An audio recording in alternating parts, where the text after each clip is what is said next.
मेरी अपने तमाम नाजरीन से दरख्वास्त है कि अभी वो यूट्यूब पे जाएं और हमारे चैनल इंडस न्यूज़ को सब्सक्राइब करें।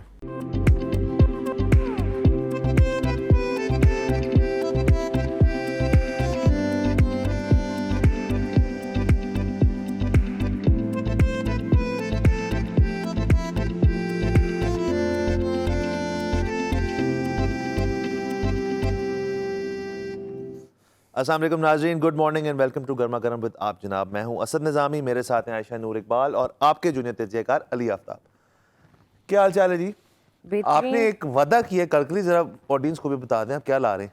कल पेड़े वाली लस्सी घर से बना के मैं लाऊंगा, तो बहुत याद आ रही है और इसलिए अगर आपको कल के शो में असद और आयशा सोते हुए मिले तो आपने परेशान नहीं होना। या आप पीके के साथ मुकाबला करने की कोशिश कर रहे हैं? बिल्कुल। आप मुकाबला करने की कोशिश कर रहे हैं बाकायदा। ये तो देखिए ऑन एयर इसका फैसला होगा, बट हम पे ट्राई करेंगे, हम आपको रिव्यू करेंगे। अली, वैसे मैं जितनी देर से इनको जानता हूँ मुझे ये पता चला है कि एक फूडी तो है ही, और मैं भी देखने में लगता हूँ, वैसे मैं इतना बड़ा फूडी नहीं जितने बड़े ही हैं। इनको जो खास चीज़ें ना खानों की लाहौर के अंदर उनको पता है, बल्कि एक दिन आपसे हम ना इंटरव्यू भी करेंगे, आपसे पूछेंगे कि स्पेसिफिकली कौन कौन सी चीज़ें हैं जो आप हमें बताएंगे, फिर हम उनको ट्राई भी करेंगे जरूर, और शायद यहीं ट्राई कर लें, क्योंकि एक दिन आएगा जो हमारे पास शायद थोड़ी सी ना टॉपिक्स जो हैं मतलब बड़े बड़े वास्ट होते हैं हमारे, एक दिन खाने के ऊपर कर लेंगे, खाना यहीं बैठ के खा लेंगे। बड़ा मजा आएगा, पसंद है। अच्छा जी, लेकिन चलते हैं हेडलाइंस के ऊपर। आपसे कुछ चीज़ें हमने शेयर करनी है, बड़ी इंपॉर्टेंट अपडेट्स जो हैं कल के दिन हुई हैं। सबसे पहले तो इमरान खान साहब का कौम से जो खिताब था उसके ऊपर गुफ्तगू करते हैं। उन्होंने कश्मीर इशू को टेकअप किया। ये कश्मीर इशू के बाद से उनका पहला कौम से खिताब है, जिसके अंदर उन्होंने डिटेल्ड एक कॉन्वर्सेशन कौम से की। उन्होंने उनका एजेंडा है बेसिकली उसको हाईलाइट किया। उसके अंदर सबसे जो इम्पोर्टेंट बात थी उन्होंने जो हाईलाइट की, एक तो ये कि जो नो टॉक पॉलिसी है इंडिया के साथ, उसकी उन्होंने थोड़ी सी वजाहत पेश की कि उसके पीछे बैकग्राउंड की, उसकी वजह क्या है, और वही जो हमने अपने शो पे भी डिस्कस किया था कि वो उसी तरह वाली बात है कि अब वो शायद इंडिया की जो कॉन्स्टेंट एक पॉलिसी है कि उन्होंने टॉकिंग टेबल पे नहीं आना हमारे साथ, उससे तंग आते हुए खान साहब ने ये इकदाम उठाया। और उसके साथ साथ उन्होंने ये भी कहा कि चंद ममालिक जो अभी भी इसके ऊपर हमारे साथ सेम पेज पे नहीं है, क्योंकि उनके कोई मॉनेटरी कंसर्न्स हैं इंडिया के साथ, वो भी आहिस्ता आहिस्ता इस तरफ आ जाएंगे और वो भी इस चीज़ की सख्त मजम्मत करेंगे, और मुझे यकीन है इस चीज़ को हम आने वाले दिनों में देखेंगे। उसके अलावा एक उन्होंने ये बात ज़रूर की कि इंडिया इस तरह का मुल्क है जहाँ पे एक मुस्लिम हेटरेड जो है हिंदुओं की तरफ से, वो मुस्तकिल हमें नज़र आती है, और ख़ास तौर पे जब से बीजेपी पावर में आई है तो उनका तो एक पार्टी रेट्रिक जो है वो यही है कि एक एंटी मुस्लिम पॉलिसी। आरएसएस की अगर बात की जाए, जो खान साहब ने भी की, कि उन्होंने कहा कि वो तो चलाते ही पार्टी अपनी इस नारे के ऊपर है कि एक एंटी मुस्लिम रेट्रिक उन्होंने पैदा किया हुआ है। उसी की मत के अंदर ये इकदाम उठाए गए जो कश्मीर में वाली। और उसके बाद वो ये कह रहे थे कि मोदी साहब जो हैं वो अगर टॉकिंग टेबल पे नहीं आना चाहते तो हमारा स्टांस सेम ही है, डिप्लोमेसी से इस चीज़ को हल करने की कोशिश करेंगे। और एक उन्होंने और बात की थी जो ज़रा आप उसको ज़रा क्लैरिफाई करें, कि उन्होंने ये भी कहा कि एक इवेंट भी रखा जाएगा हर हफ्ते और हम उसके अंदर सॉलिडारिटी शो करेंगे कश्मीर के साथ। बल्कि उन्होंने जुमे का भी ऐलान किया कि 12 से 12:30 बजे सारी कौम जो है वो सॉलिडारिटी शो करेगी। तो इसका आपके ख्याल में इससे आप क्या करेंगे ये इस चीज़ को एक्सरसाइज करने के लिए? हाँ, अगर तो कनेड कॉलेज के बाहर खड़े होना है तो मैं चला जाता हूँ। दूसरा नहीं, वैसे नहीं, बात ये है कि मुझे जहाँ मतलब इज्जत और नौकरी और सब कुछ बहुत ज़ाहिर है प्यारा है, लेकिन एक चीज़ जो है ना वो ज़मीर भी होता है। उसको मैंने अच्छी नींद की गोलियां दे के सुलाया हुआ है, लेकिन कभी कभी नहीं रहा जाता। अच्छा, ये मेरा ख्याल था कि इस वक्त कोई पोस्ट हिरोशिमा नागासाकी टाइप एक तकरीर होगी कि जी हम दुनिया में अपना मकाम खो बैठे हैं, या वो पहले वाला नहीं रहा, तो अब हम ज़्यादा काम करेंगे, हम आधा घंटा दिन में ऐड कर देंगे और ज़्यादा काम करेंगे, हम अपना मकाम दुनिया में वापस लेंगे, जिसकी वजह से हम बेहतर तरीके से कश्मीर कॉज को लड़ सकेंगे। मैं कल रात को ये सोच रही थी, सॉरी आपको कट किया, लेकिन मुझे बड़ा ये सोच के हैरत हो रही थी कि ये इस तरह जल्द से जुलूस, आप बताएं वैसे असद जी। आपका क्या ख्याल है, ये जल्द से जुलूस निकालने से, इस तरह यहाँ पे रैलीज निकालने से आप क्या कर लेंगे, अचीव क्या कर लेंगे? पीटीआई से सवाल पूछ नहीं, मैं आपसे पूछ रही हूँ। मैं तो कुछ अगर इजाजत दे तो मैं इसका जवाब देता हूँ। आप दे दे जवाब, चलिए। बात ये है कि यहाँ पे तो ऑलरेडी सबको बहाना चाहिए काम छोड़ के जाने का। अब होगा क्या कि 12 से 12:30 हर हफ्ते कचहरियों में से वकील गायब हो जाएंगे, थानों में से पुलिस वाले गायब हो जाएंगे, अदालतों में से जज गायब हो जाएंगे, अस्पतालों में से डॉक्टर गायब हो जाएंगे कि जी हम तो बाहर खड़े हैं, प्राइम मिनिस्टर साहब ने कहा है कि बाहर खड़े हो जाओ, सारे धूपे सेक रहे हैं। मतलब ये कोई करने वाली बात है यार? पता नहीं किसको ब्रेन वेव आई है ये कि ये कर लेते हैं मतलब। और अक्सर ये होता है कि जब आधे घंटे का टाइम होता है, 15 मिनट उससे पहले और 15 मिनट उसके बाद, के 15 मिनट की तैयारी, उसके बाद 15 मिनट वापस आके जेल इन करना वापस काम के अंदर। बहरहाल देखें, आप उसके पीछे ना वो भूल रहे हैं जो एक सेंटिमेंट है, जो वो सेंटिमेंट तो यही है कि कश्मीरियों के साथ जो हमने ऑब्वियसली हमने दिखानी है कि सॉलिडारिटी दिखानी है, करते हैं, लेकिन असद यकजहती में हम कुछ बहुत सारी चीजें ना जो हमें ये देखनी चाहिए कि वी शुडंट बी कॉजिंग किसी किस्म की केओस। और केओस तो चले ठीक है, हम शायद एक तरीका होता है, आप अच्छे तरीके से भी करते हैं, पुरअमन भी करते हैं, लेकिन इससे फायदा क्या होगा? आप ये देखिए, मैं फायदा चाहती हूँ, मैं अचीव करना चाहती हूँ, मैं साथ खड़े होना चाहती हूँ, लेकिन मेरा सवाल है ये खान साहब से भी है कि ऐसा क्या है ये करके हम क्या अचीव? चले ये देखें ना, एक बात है उनकी पूरी तकरीर की, बाकी भी बातें उन्होंने कही। देखिए दुनिया में ना दुनिया बहुत बदल गई है।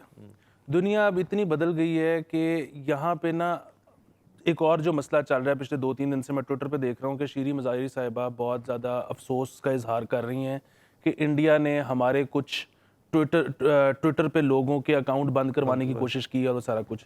बिल्कुल बहुत अफसोसनाक अमल है। यही तो हम कहते हैं कि ये चीज़ गलत है और ये चीज़ छुपाई नहीं जा सकती। आपको एक ट्विटर पे नोटिस भी आ जाएगा या आपका अकाउंट अगर सस्पेंड होगा तो पूरी दुनिया को पता लग जाएगा, उससे आपकी बात छुपेगी नहीं बल्कि बात और खुल के सामने आएगी। इस हुकूमत ने हमारे कितने सहाफ़ियों के को नोटिस भिजवाए हैं, कितने सहाफ़ियों के ट्विटर अकाउंट्स बंद करवाए हैं। अगर आप वही काम करोगे जो वो कर रहे हैं तो फिर वही बात छुप नहीं सकेगी, बात और खुल के सामने आएगी। इनको पता नहीं क्यों ये समझ नहीं आ रहा कि ये एक पुराना दौर था कि आप अपनी नालायकी छुपा लेते थे कि खबर दबा के। अब ऐसे नहीं हो सकता। वो आपको ब्लैक मिरर का सीजन 1 का एपिसोड 1 याद है? उसमें एक मसला होता है जिसमें वो कहते हैं कि जी ये बात क्योंकि जानों को खतरा है तो टीवी चैनल्स को मना कर दो, फॉर्म डी भेज दो कि वो ना चला सकें। तो उधर कैबिनेट मेंबर कहते हैं कि जी टीवी चैनल्स का तो कर लेंगे, फेसबुक लाइव को कौन रोकेगा? और वो नहीं रुकते। तो ये बात अब इनको समझ आ जानी चाहिए। ये 12 से 12:30 बजे ना हमारे टीवी चैनल पे भी पीटीवी वाले फूल चल रहे होंगे क्योंकि ट्रांसमिशन वाले सड़क पे खड़े होंगे। पता नहीं ये किसका ख्याल आया। चले बस कर दे, तो इस चीज के ऊपर बस कर देते हैं। 12 से 12:30 बजे जो भी ये काम में कि ना आप 12 से 12:30 बजे कुछ नहीं करने वाले।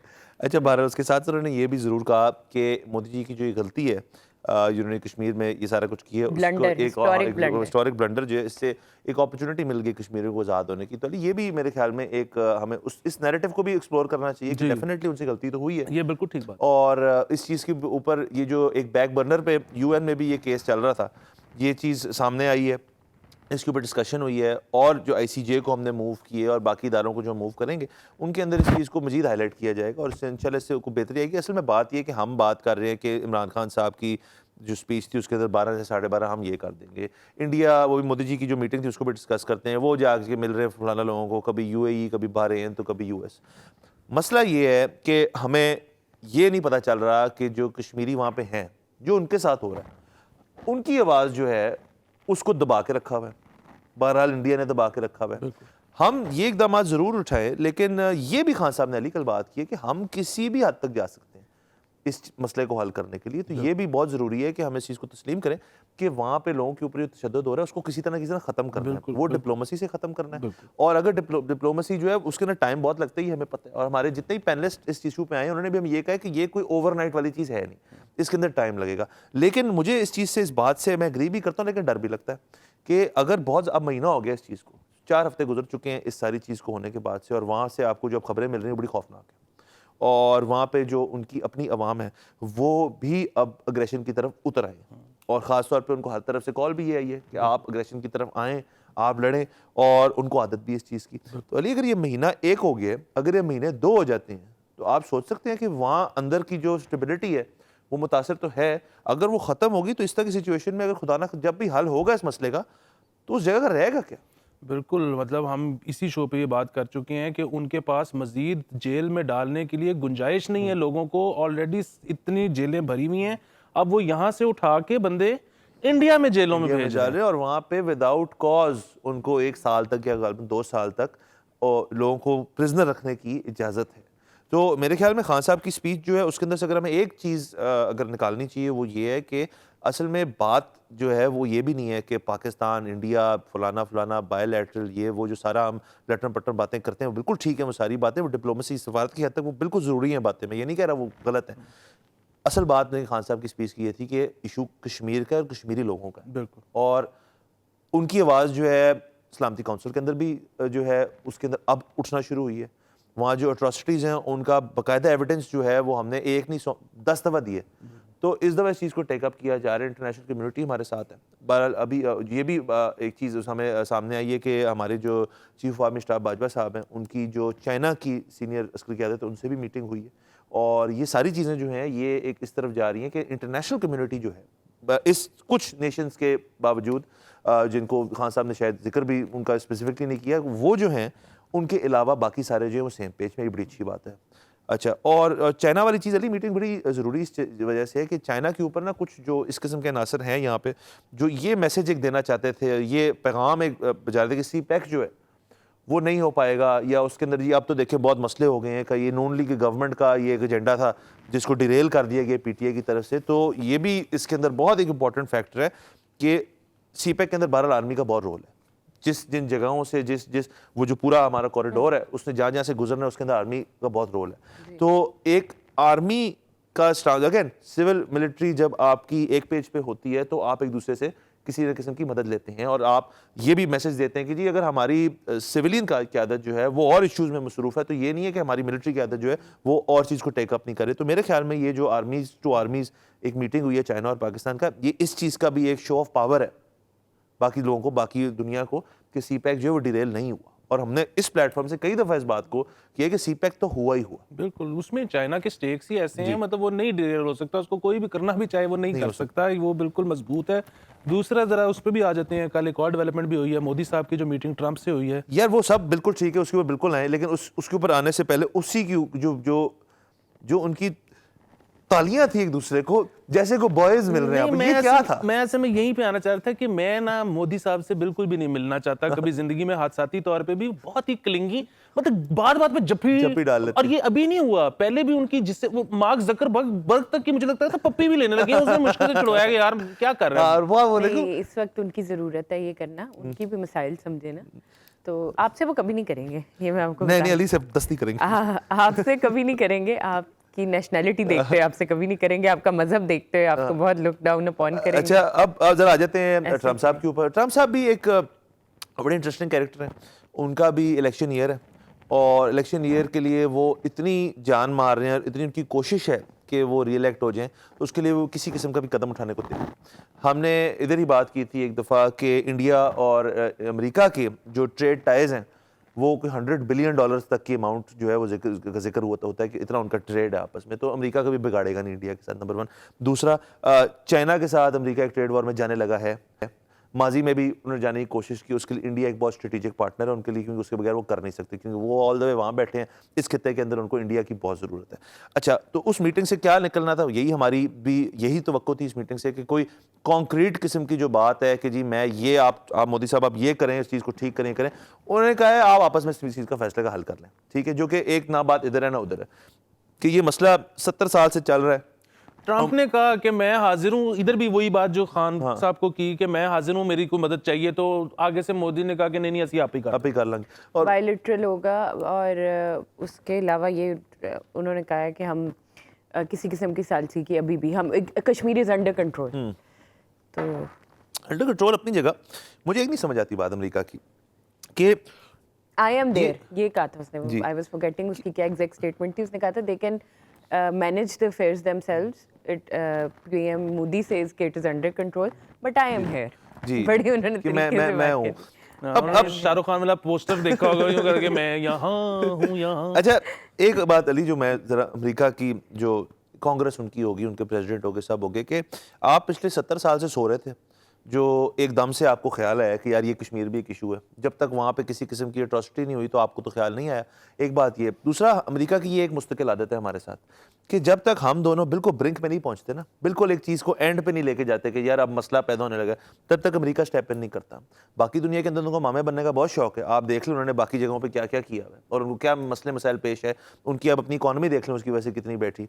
और यहाँ पे ये बात हो रही है कि जी डी एस्केलेट, मैं पहले सालसी का उन्होंने वादा किया, दावा किया, अब एकदम से अपना बयान चेंज कर लिया। अब उनका क्या है जी कि यार आपस में आप कर लें और अगर मगर शगर नहीं हुआ तो तब मैं देखूंगा कि मैंने स्टेप इन करना है नहीं। ये एक टिपिकल उस किस्म की लाइन है जो एक इनसिक्योर टाइप फीलिंग होती है, खास तौर पे इस पॉइंट के ऊपर कि वहाँ पे वो एक रिपब्लिकन कैंडिडेट हैं जो री इलेक्शन के लिए खड़े हो रहे हैं और उनका जो एक मिडिल अमेरिका जिसे कहते हैं आप, जो ईस्ट कोस्ट और वेस्ट कोस्ट के अलावा, वो उनका वोट बैंक है, उसको अपील किया उन्होंने। ये भी कहा है कि PM Modi says things are under control, यानी वो उनके जो है वो स्पोक्स पर्सन बन रहे हैं साथ कि PM Modi says things are under control and we can manage things. हाँ, तो वो तो कोई भी नहीं कहना कि वो बहुत बड़ा मसला है, वो क्यों कहेगा? वही है कि एक तरफ अमेरिका ने कश्मीरी एक सहाफ़ी को जो जेल में है अवार्ड दिया है, दूसरी तरफ अमेरिका का प्रेसिडेंट कह रहे हैं कि अगर मोदी साहब कह रहे हैं ठीक है तो ठीक होगा, तो वो जाहिर है मुल्क ऐसे ही चलते हैं। उसकी वजह है, मैं आपको बताता हूँ। ट्रम्प साहब जो है ना,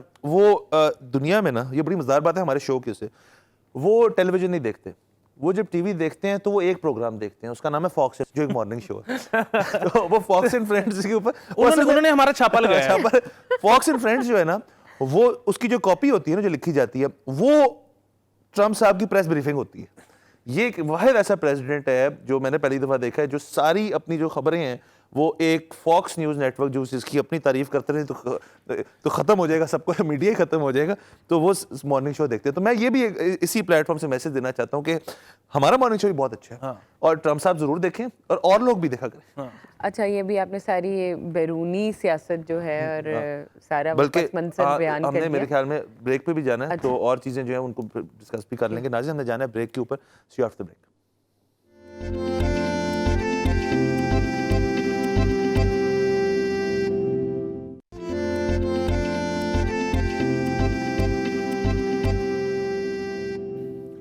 वेलकम बैक। हमें ज्वाइन किया है अहमद राफ़े आलम ने। राफ़े आलम माहौलियाती वकील हैं, पाकिस्तान के मशहूर तरीन, काबिल तरीन, और वैसे तो खैर पाकिस्तान में हैं ही बहुत कम, लेकिन बहरहाल बहुत शुक्रिया आपका ज्वाइन करने का। हम इनसे गुफ्तगू जारी रखेंगे, लेकिन एक पहले पैकेज देख लेते हैं। आज जिस बर्क रफ्तारी से दुनिया बदल रही है, उसी तेजी से इंसानी ख्वाहिशात भी तब्दील हो रही हैं। इंसानी जहन कहीं गर्मी को सर्दी से बदलने में मसरूफ है, तो कहीं परिंदों से तेज उड़कर एक जगह से दूसरी जगह पहुंच जाने में अपनी अकल का इस्तेमाल कर रहा है। इंसान की ये तरक्की एक तरफ जहां हमारे लिए बाइसे रहमत है, वहीं कभी बाइसे जहमत भी बन जाती है। इंसान ने इस तरक्की की आड़ में अपने ही माहौल को नाकाबिले तलाफी नुकसान भी पहुंचाया है। जंगलात काटे जा रहे हैं, ज़रख़ेज़ मिट्टी तबाह हो रही है, सनअतकारी से फ़िज़ाई आलूदगी में इजाफा हो रहा है। इसके अलावा आलूदा पानी का इस्तेमाल भी हमारे लिए एक बड़ा मसला बन चुका है। ज़मीन का औसत दर्जा हरारत रोज़ बरोज़ बढ़ रहा है, ग्लेशियर्स पिघल रहे हैं और दुनिया के बहुत से ममालिक में मौसमियाती तब्दीलियाँ रूनुमा हो रही हैं, जो बनी नौ इंसान की बका के लिए एक बड़ा चैलेंज है। सवाल ये पैदा होता है कि तरक्की के इस सफर में माहौलियाती आलूदगी के असरात पर कैसे काबू पाया जा सकता है। राफ़े, सीधा मुद्दे पे आते हैं। इस दफ़ा अमेज़ॉन में बहुत ज़्यादा दफ़ा आग लगी है, और ये जो अभी आखिरी आग है जिसको अभी तक बुझाया नहीं पा सके हम, क्या उसकी वजह से पाकिस्तान को कोई फ़र्क पड़ेगा? नहीं, पूरी दुनिया को फ़र्क पड़ेगा। लेकिन पाकिस्तान को क्या फ़र्क पड़ेगा? और क्या इस दफ़ा अक्टूबर जिसमें स्मॉग आ जाती है, क्या वो मज़ीद संगीन हो जाएगी? नहीं, इस अक्टूबर चांसेस हैं कि स्मॉग दोबारा पिछले 3 सालों की तरह पंजाब और पूरे पाकिस्तान, सिंध तक फैलेगी, पूरे नॉर्थ इंडिया के ऊपर फैलती है। ये एक मौसमी तब्दीली का एक नया, आप समझ लें, फैसेट है हमारे नॉर्थ इंडिया के ऊपर कि ये स्मॉग का सीज़न एक पैदा सा हो गया है। लेकिन ये वैसे ही हवाई आलूदगी और फॉसिल फ्यूल जलाने की वजह से है। हमारा जो तेल पाकिस्तान और हिंदुस्तान में इस्तेमाल होता है, फर्नेस ऑयल और डीज़ल, वो बहुत गंदा है, और उसकी वजह से जो धुआं उठता है वो बाद में जाकर ये हिमालय, हिंदू कश और काराकोरम के ग्लेशियर्स पे आके बैठ के उनकी पिघलात को बढ़ाता है। तो लेकिन अब अब इसमें शिद्दत में इजाफा होगा बिकॉज ऑफ अमेजोन कि नहीं, उससे फ़र्क नहीं पड़ता? देखिए मैं माहौलियाती वकील हूँ, मैं इसके बारे में मुझे इतना पता है कि अमेज़न में जो आग लगी हुई है उस पर it's a tipping point climate wise, अगर उसको रोका नहीं गया। और दूसरी चीज़ जो मैंने पढ़ी है वो ये है कि उसको जलाने का मकसद ये था कि वहाँ जो अमेज़ोनियन या ब्राज़ीलियन बीफ का जो लोग शौकीन हैं पूरे नॉर्थ अमेरिका और यूरोप में, उसकी वजह से ये फॉरेस्ट काटे जाते हैं और वहाँ फिर ब्रीडिंग फार्म्स जो हैं, कैटल ब्रीडिंग फार्म्स लाई जाती हैं। तो ये एक किस्म का कैपिटलिस्ट और कंज्यूमरिस्ट लाइफस्टाइल जो है वो ब्राज़ील को और ब्राज़ील के रेन फॉरेस्ट को जला रहा है। अच्छा सर, ये बताइएगा कि जो पाकिस्तान के अंदर आपके ख्याल में जो हमारी आवाम है वो इन्वायरमेंटली कॉन्शियस है? यहाँ पे लोग जो हैं या हमारी गवर्नमेंट ख़ास तौर पे वो इस तरफ कोई तवज्जो दे रहे हैं? क्योंकि इंटरनेशनल भी हम देखते हैं कि अभी ये G7 समिट के ऊपर डोनाल्ड ट्रंप साहब ने भी इस चीज़ को बैक बर्नर पे रखा कि ये एक नीश इशू है, उन्होंने ये बात की। तो क्या पाकिस्तान के अंदर भी एक नीश इशू है? नहीं, बिल्कुल नहीं। आप इस वक्त देखें, आपने भी आपके पैकेज में पानी की बात हुई थी, आलूदा पानी के बारे में। इस वक्त पाकिस्तानी अस्पतालों में तकरीबन आधे जो मरीज़ हैं वो पानी की आलूदगी की वजह से वहाँ एडमिट हुए हुए हैं। और फिर ये पूरा सालाना जो हवाई आलूदगी और फिर स्मॉग सीज़न की वजह से रेस्पिरेटरी डिजीज़ बच्चों में, सीनियर सिटीजन्स में, ये तो एक बहुत बड़ा पब्लिक हेल्थ सियाना है, एक किस्म का इट्स अ हेल्थ डिज़ास्टर। और इसके बारे में हुकूमत कुछ भी नहीं कर रही एक्चुअली। जी, तो पाकिस्तान मतलब ख़ासतौर पे लाहौर पिछले 3-4 साल से टॉप कर रहा है। हम 300 पॉइंट से न्यू दिल्ली, जद्दा वगैरह को हरा रहे हैं एयर क्वालिटी इंडेक्स में। आप इसको क्यों ठीक करना चाह रहे हैं? एक चीज़ में अगर हम नंबर 1 हैं। हाँ, बिस्मिल्लाह, ठीक है जी। ऐसा ही लेकर चलते हैं और तकरीबन ऐसा ही है। देखें, यहाँ पंजाब में जो एयर क्वालिटी के मसले हैं इस वक्त मेरे अपने अंदाज़े में हमारे जो सरकारी ज़िम्मेदार जो लोग हैं वो अपनी ज़िम्मेदारी इस वक्त उठाना नहीं चाह रहे। It's too big an issue because जब आप एयर क्वालिटी को एड्रेस करेंगे तो ये सिर्फ क्या कहते हैं 1-2 फैक्ट्रीज़ का मसला नहीं है, ये हमारी पूरी ट्रांसपोर्ट इंडस्ट्री और एनर्जी इंफ्रास्ट्रक्चर का मसला है। बिजली में जो फर्नेस ऑयल जलता है उसको आपको तब्दील करके बेहतर करना पड़ेगा, तो वो फर्नेस ऑयल कहाँ से आएगा? आप इंपोर्ट करते हैं ना जी। वो यूरो 2 स्टैंडर्ड से यूरो 4 स्टैंडर्ड कौन रिफाइन करेगा? It becomes a very big, very expensive question. अच्छा, क्योंकि आप मुझे ये बताइए वकालत की हद तक थोड़ा सा कि जब यहाँ पे इस किस्म की फैक्ट्रीज़ या चले हुकूमती इदारे हो गए या कोई हाउसिंग सोसाइटी तक होगी जो इन चीज़ों को एडहियर नहीं करते, ये जो इक़दामात हैं कि आपको रिस्पॉन्सिबल खुद होना पड़ेगा, तो वकालत की हद तक बताएं उनके खिलाफ कानून साजी क्या की जा सकती है उनके खिलाफ? हमारे चारों सूबों में अब माहौलियाती कानून मौजूद हैं, पहले भी थे लेकिन अब सूबाई सतह पे कानून 18वीं तरमीम के बाद बनाए चुके हैं। लेकिन जैसे पंजाब का महकमा आप देख लें, पाकिस्तान का सबसे बड़ा माहौलियाती महकमा है। 300 से ज़्यादा लोग नहीं काम करते। पंजाब में 65,000 इंडस्ट्री है, 300-500 लोग उसको किस तरह रेगुलेट करेंगे? उनका अगर आप बजट देख लेंगे आप हंसेंगे, ठीक है जी। वो उनके पास मशीनें नहीं हैं जिनके तहत प्रोसिक्यूशंस कर सकें, जिनके तहत वो एविडेंस तैयार हो जो कि एक अदालत के अंदर किसी को प्रोसिक्यूशन के अंदर जताए। वो मशीनें ही नहीं हैं। वो PC1 पर आता है तो लोग कहते हैं नहीं, माहौल इंपॉर्टेंट नहीं है बिकॉज हमारी सनत जो है, इंडस्ट्री रुक जाएगी। The equation becomes environment versus development. और आपने जैसे पूछा कि क्या लोग पसंद करते हैं, अब अगेन मेरे अपने एक्सपीरियंस में जिन लोगों से मैंने बात की है, पेरेंट्स, जब मैं उनसे पूछता हूँ आप क्या एक ओवरपास चाहेंगे कि एक क्या कहते हैं हेल्थी चाइल्ड, तो 100% 100% कि जी बच्चा हमारा सेहती हो, प्लीज़ हमें ओवरपास नहीं चाहिए। अच्छा। तो अवेयरनेस है, बिल्कुल है। अच्छा, ये भी बताइए, ये जो माइक्रो प्लास्टिक्स का कॉन्सेप्ट है, मैं एक रिसर्च पढ़ रही थी कि आप इनहेल कर रहे हैं बहुत सारे माइक्रो प्लास्टिक्स। उस सिलसिले में क्या जो हमारे कानून नाफिज करने वाले इदारे हैं, जो इंडस्ट्रियल इनकी प्रोडक्शन से रिलेटेड जो कवानीन हैं, इनमें क्या कोई तरमीम है जो इस किस्म की इनको रोक सके या इनके ऊपर कंट्रोल कर सके? माइक्रो प्लास्टिक्स तो क्योंकि दैट वाज क्वाइट अलार्मिंग जो मैं सुन रही कि छोटे छोटे पार्टिकल्स हैं और वो कई किस्म की later on at some point in time आपकी ज़िंदगी के वो कैंसरस हो सकते हैं आपके लिए। ख़वातीन में वो ब्रेस्ट कैंसर, लंग्स कैंसर, वो इन चीज़ों में बहुत शरह बढ़ रही है इस वजह से। माइक्रो प्लास्टिक्स एक्चुअली पिछले 1-2 साल के अंदर एक इशू सामने को आया है और हमारे जो हवा के बारे में जो कानून है, उसकी आलूदगी के हवाले से जो कानून है, वो माइक्रो प्लास्टिक्स को नहीं देखते। वो मुख्तलिफ़ किस्म के पोल्यूटेंट्स को ज़रूर देखते हैं और उसमें से PM 2.5 पर्टिकुलर मैटर 2.5 का मैं जिक्र करना चाहूँगा, बिकॉज वो बहुत बहुत छोटे पीसेस होते हैं ये आलूदगी के, जो कि दोबारा फेफड़ों के अंदर जाके खून के अंदर बह सकते 0.2 हैं, उसकी इंचेस माइक्रोग्राम्स उसका। तो वो फिर क्या कहते हैं, दिमाग के मसले फिर बन सकते हैं। It's not just respiratory disease, सारे जो ऑर्गन्स हैं बॉडी के इंक्लूडिंग ब्रेन डेवलपमेंट उस पर असर पड़ सकते हैं। तो अब इसकी साइंस और इसकी जो हेल्थ एविडेंस है, WHO ने अब रिपोर्ट्स छापनी शुरू कर दी हैं कि ये एक पूरी बैनुल-अक़वामी मसला है हवाई आलूदगी, और इसके बारे में अगेन इट्स ए ट्रांसपोर्ट और ये एनर्जी का मसला। आप सोच लें कि हमारे डीजल के ट्रक कितना सल्फर फेंकते हैं, कितना सल्फर डाइऑक्साइड निकालते हैं, और इन पे कोई रेगुलेशन नहीं है। तो सर ये जो कोल पावर प्लांट हम लगाई जा रहे हैं, और सिंध में भी रिसेंटली ये कोल पावर प्लांट का इफ्तिताह भी बड़े धूमधाम से किया गया है। बिल्कुल। तो सबसे पहले तो हमें ये कहा गया था कि जी हम कोल भी जो अपना मंगवाते हैं हम एक हद तक इंपोर्ट करते हैं और फिर अपने कोल से मिक्स करके उसको बनाते हैं, लेकिन इस सब के बावजूद भी कोल पावर कोई दुनिया के अंदर अब लोग तो हट रहे हैं इससे और वो रिन्यूएबल पे जा रहे हैं, तो हम क्यों कोल पे कोल लगा रहे हैं और इसके ऊपर क्यों नहीं हुकूमत कोई एक्शन लेती है, या आप खुद मतलब बकौल वकील? देखें, इस पे तो लाहौर हाई कोर्ट में किसी ने एक पब्लिक इंटरेस्ट लिटिगेशन भी किसी ने फाइल की हुई है कि रिन्यूएबल्स की जो टैरिफ्स हैं वो अब कोयले से कम तर मिलते हैं बैनुल-अक़वामी सतह पे, पाकिस्तान में भी। तो यहाँ एक पॉलिसी के तहत हम जब फॉसिल फ्यूल्स अभी भी जलाकर बिजली बना रहे हैं, there is no rational commercial reason for it, और पॉलिसी तौर पे हमें रिन्यूएबल्स पे ज़रूर फोकस करना चाहिए। कोयले का नुकसान यही है कि देखें, चलें पाकिस्तान ने अभी डेवलपमेंट करनी है, पाकिस्तान इतना green house gas emitter international standards या दूसरे मुल्कों के मुकाबले में इतनी एमिशन नहीं करता, मगर उस पाकिस्तान की लोकेशन देखें, पाकिस्तान की एमिशंस देखें कहाँ जाके गिरेंगी।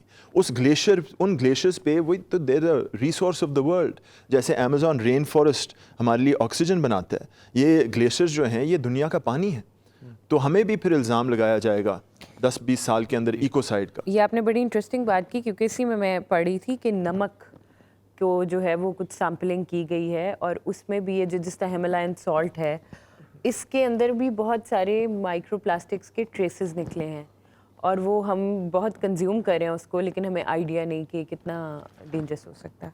अगेन माइक्रो प्लास्टिक्स की स्टडी ऑफिशियली पाकिस्तान में नहीं हुई, इट्स रिलेटिवली न्यू, और जैसे ही उसकी कोई स्टडी होती है, जो हमारे कानून नाफिज करने वाले, माहौलियाती कानून नाफिज करने वाले इदारे जो हैं, वो अपने क्वालिटी स्टैंडर्ड्स में प्लास्टिक और माइक्रो प्लास्टिक्स का जिक्र ज़रूर करें। जी अच्छा सर, ये बताइएगा, ये तो होंगी सारी बात कि हुकूमत को क्या करना चाहिए, बड़ी इंडस्ट्री को क्या करनी चाहिए, एक आम शहरी जो है पाकिस्तान के अंदर उसकी क्या रिस्पॉन्सिबिलिटी एनवायरमेंटल और हर बंदे का कार्बन फुटप्रिंट है, तो हम खुद क्या कर सकते हैं? हम खुद कंट्रीब्यूट नहीं करेंगे तो फिर तो कोई फ़ायदा नहीं होगा। देखें, इस वक्त दुनिया में कार्बन की जो फ़िज़ा में शिद्दत है वो 400 पार्ट्स पर मिलियन से बढ़ चुकी है। पूरी बैनुल-अक़वामी कोशिश ये थी कि ये 350-380 से ना बढ़े। लास्ट टाइम ये 400 पार्ट्स पर मिलियन पे थी, ये तकरीबन 8 लाख साल पहले थी। 8 लाख साल पहले, जो ह्यूमन सिविलाइजेशन 2-2.5 लाख साल से ज़्यादा पुरानी नहीं है, तो आप खुद ही अंदाज़ा लगा लें। और उस वक्त एक मीटियोर अर्थ को लगा था और 95% स्पीसीज़ एक्सटिंक्शन हुई थी। हम एक बिल्कुल स्पीसीज़ एक्सटिंक्शन इवेंट पे आ चुके हैं। ये इतना बड़ा मरहला है कि मैं समझता हूँ इंडिविजुअली हम शायद कुछ ना कर पाएँ। अच्छा। हमें सिस्टम्स को डिसमेंटल करना है। जैसे मैंने कहा, अमेज़ॉन में जो आग लगी हुई है वो बीफ की वजह से। हमने अपने सिस्टम्स को और अपने पैटर्न्स को और अपनी आदतों को चेंज करना पड़ेगा। हमें मालूम नहीं है कि हमारे एक गूगल सर्च में कितनी बिजली लगती है और कहाँ सर्वर जो है कोल फायर्ड पावर प्लांट के ज़रिए एक सर्वर बिजली आपको एक गूगल सर्च में दे रहा है। ये हमें अपनी आदतें चेंज करनी पड़ेंगी, और इसके लिए मैं समझता हूँ कलेक्टिव और पॉलिटिकल और सोशल एक्शन की ज़रूरत है, इंडिविजुअल एक्शन की ज़रूरत है। सर राफे आलम साहब हमारे साथ ब्रेक के बाद भी मौजूद रहेंगे। Let's take a break.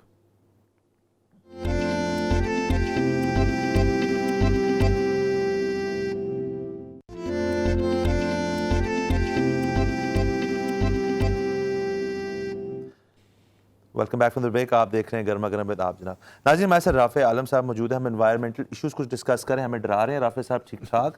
Sir morning show थोड़ा लिहाज कर लें, एक तो ये बात, दूसरा नहीं चलें ज़रा, आप बयान कर रहे थे कि दुनिया एक ब्रिंक पे पहुंच चुकी है, उससे आगे ना, ज़रा उसको एक कॉन्टेक्स्ट में डालें कि कितने साल आपके ख्याल में हैं हमारे पास इस चीज़ को हल करने के लिए मसले को, और ये मसला हल हो सकता है? अच्छा, ये अब मेरा ख्याल नहीं है, बिकॉज पिछले साल IPCC एक इंटरप्लानिटरी क्लाइमेट कमेटी है, 1000 तकरीबन साइंटिस्ट है, वो एक रिपोर्ट जमा करते हैं हर 5 साल बाद। तो उनकी रिपोर्ट जमा हुई थी, उन्होंने कहा था हमारे पास अब तकरीबन 2030 तक कोई 12-1 साल हैं अपनी एमिशंस को करेक्ट करने में। और इस वक्त वो ये भी हम बताते हैं साइंसदान कि हमारे पास वो टेक्नोलॉजीज़ भी मौजूद हैं जिनसे ये इमिशंस कम हो सकती हैं, हमारे पास, और वो आदतें भी हम कम वो चेंज कर सकते हैं जिससे इमिशंस कम हो सकती हैं। मगर सवाल है सोसाइटी का और सियासी क़ुव्वत का, पॉलिटिकल विल का। और हम ये 2030 तक क्या होने जा रहा है, ये जो ग्लेशियर्स पिघल रही हैं, 2 डिग्री का फर्क हम सुनते हैं अब टीवी पे जी कि 2 डिग्री का फर्क पड़ जाएगा। 2 डिग्री का फर्क पड़ने से होगा क्या? मैं अभी 50 में भी जिंदा हूं तो 52 डिग्री सेंटीग्रेड में भी रह लूंगा। नहीं, ये अभी हमारे डॉक्टर गुलाम रसूल साहब जो कि डीजी पाक मेट होते थे, वो अब इसी मॉडिक नेपाल में इदारा है जो कि ग्लेशियर्स की स्टडी करता है, उनकी बहुत बड़ी स्टडी इस साल छपी थी ग्लेशियर्स पे, ये काराकोरम हिमालयन ग्लेशियर्स पे, और उन्होंने बताया, और मैं उनकी एक्चुअली प्रेजेंटेशन पे मौजूद था, कि 1.5 डिग्री वार्मिंग पे जो ग्लेशियर्स हैं हिमालयन वगैरह, ये तकरीबन 30-35% पिघल जाएंगे, और 2 डिग्री पे ये तकरीबन 60% पिघल जाएंगे, और उससे ज़्यादा बढ़ के 2.5-3 डिग्री पे ये तकरीबन सारे पिघल जाएंगे। और हम 2 से क्रॉस करेंगे। इस वक्त बिजनेस एज यूजुअल जो पॉलिसीज़ दुनिया की चल रही हैं, वो तकरीबन 4-4.5 डिग्रीज इजाफा दिखा रही है। चलिए, जब सब हो जाएगा तो दुनिया किस तरह नजर आएगी हमें आपसे मुख्तलिफ? और हमारे एग्रीकल्चर पे क्या फ़र्क पड़ेगा? हमारे एग्रीकल्चर पे तो इस वक्त भी फ़र्क पड़ना शुरू हो चुका है। क्या कहते हैं, बारिशें चेंज हो रही हैं, और फिर गर्मी की शिद्दत की वजह से एक्चुअली 3-4 डिग्री पे एग्रीकल्चर पाकिस्तान में मुश्किल हो जाएगा। मतलब ख़त्म, मुश्किल, तकरीबन मुश्किल। आपको फिर वो वैलीज़ नॉर्थ एरियाज़ के अंदर ढूंढनी पड़ेंगी जहाँ टेम्परेचर्स ठीक हैं, लेकिन उससे शायद आपका वो आउटपुट इतना ना हो 20 करोड़ आवाम के लिए। डॉक्टर साहब, ये बताइएगा कि सबसे एक मिसकंसेप्शन है, मेरा अपना भी ख्याल है जो मैं पढ़ाई की उसके ऊपर, कि गाड़ियाँ सबसे ज़्यादा इमिटर्स हैं कार्बन की।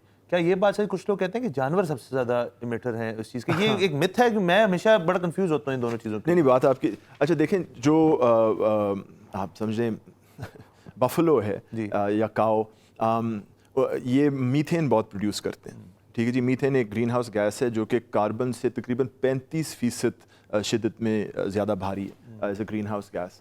तो ये सारे जानवर पालना produces a lot of green house gas. इनके लिए जो खुराक तैयार होती है उसमें भी मीथेन पैदा होती है। So there is a lot of green house gas. इन जानवरों को इस कमर्शियल लेवल पे क्या कहते हैं रेयर करना।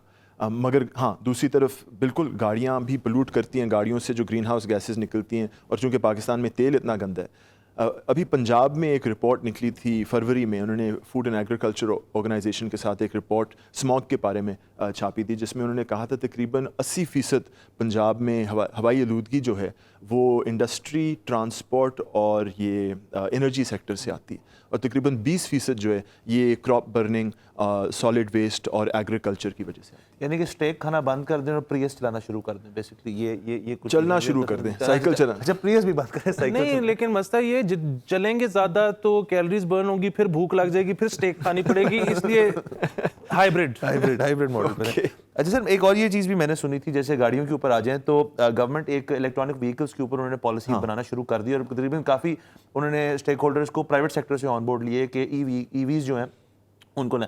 आपके ख्याल में ये भी होना चाहिए? बहुत अच्छा आइडिया है, बहुत अच्छा आइडिया है, और ये ना सिर्फ प्राइवेट गाड़ियों की असेंबली पाकिस्तान में होनी चाहिए, ये लो कार्बन और गाड़ियों की, मैं समझता पब्लिक ट्रांसपोर्ट की भी गाड़ियाँ पाकिस्तान में बननी चाहिए। मगर दूसरी बात ये देख लें कि उन गाड़ियों की बिजली कहाँ से आएगी? अगर वो कोल फायर्ड प्लांट से आ रही है तो फिर हम पैर पे कुल्हाड़ा मार रहे हैं। और दूसरी चीज़, ये पुरानी गाड़ियों को रिप्लेस नहीं करता। लोग जो इनकम ब्रैकेट्स नई गाड़ियाँ खरीदते हैं वो 10-15 साल, 20-25 साल पुरानी जो छकड़े चल रहे होते हैं ना, उनके बारे में ये पॉलिसी कुछ नहीं करती। तो they should be buy back policy as well. कुछ इंसेंटिव्स होने चाहिए और पब्लिक ट्रांसपोर्ट पे ज़रा फोकस होना चाहिए। सर, क्या वो सज़ाएं हैं जो गवर्नमेंट ने मुकर्रर की हुई हैं कि जो एनवायरनमेंट के ऊपर जो लोग जो है वो उसकी खिलाफ वर्जी करेंगे कानून की, और वो सज़ाएं आपके ख्याल में इतनी सख्त हैं कि लोग अवाम बाज आ जाए? देखें, सख्ती तो है, आप फैक्ट्री लोगों की फैक्ट्रियाँ बंद हो सकती हैं, उन पे फाइन्स आप लगा सकते हैं।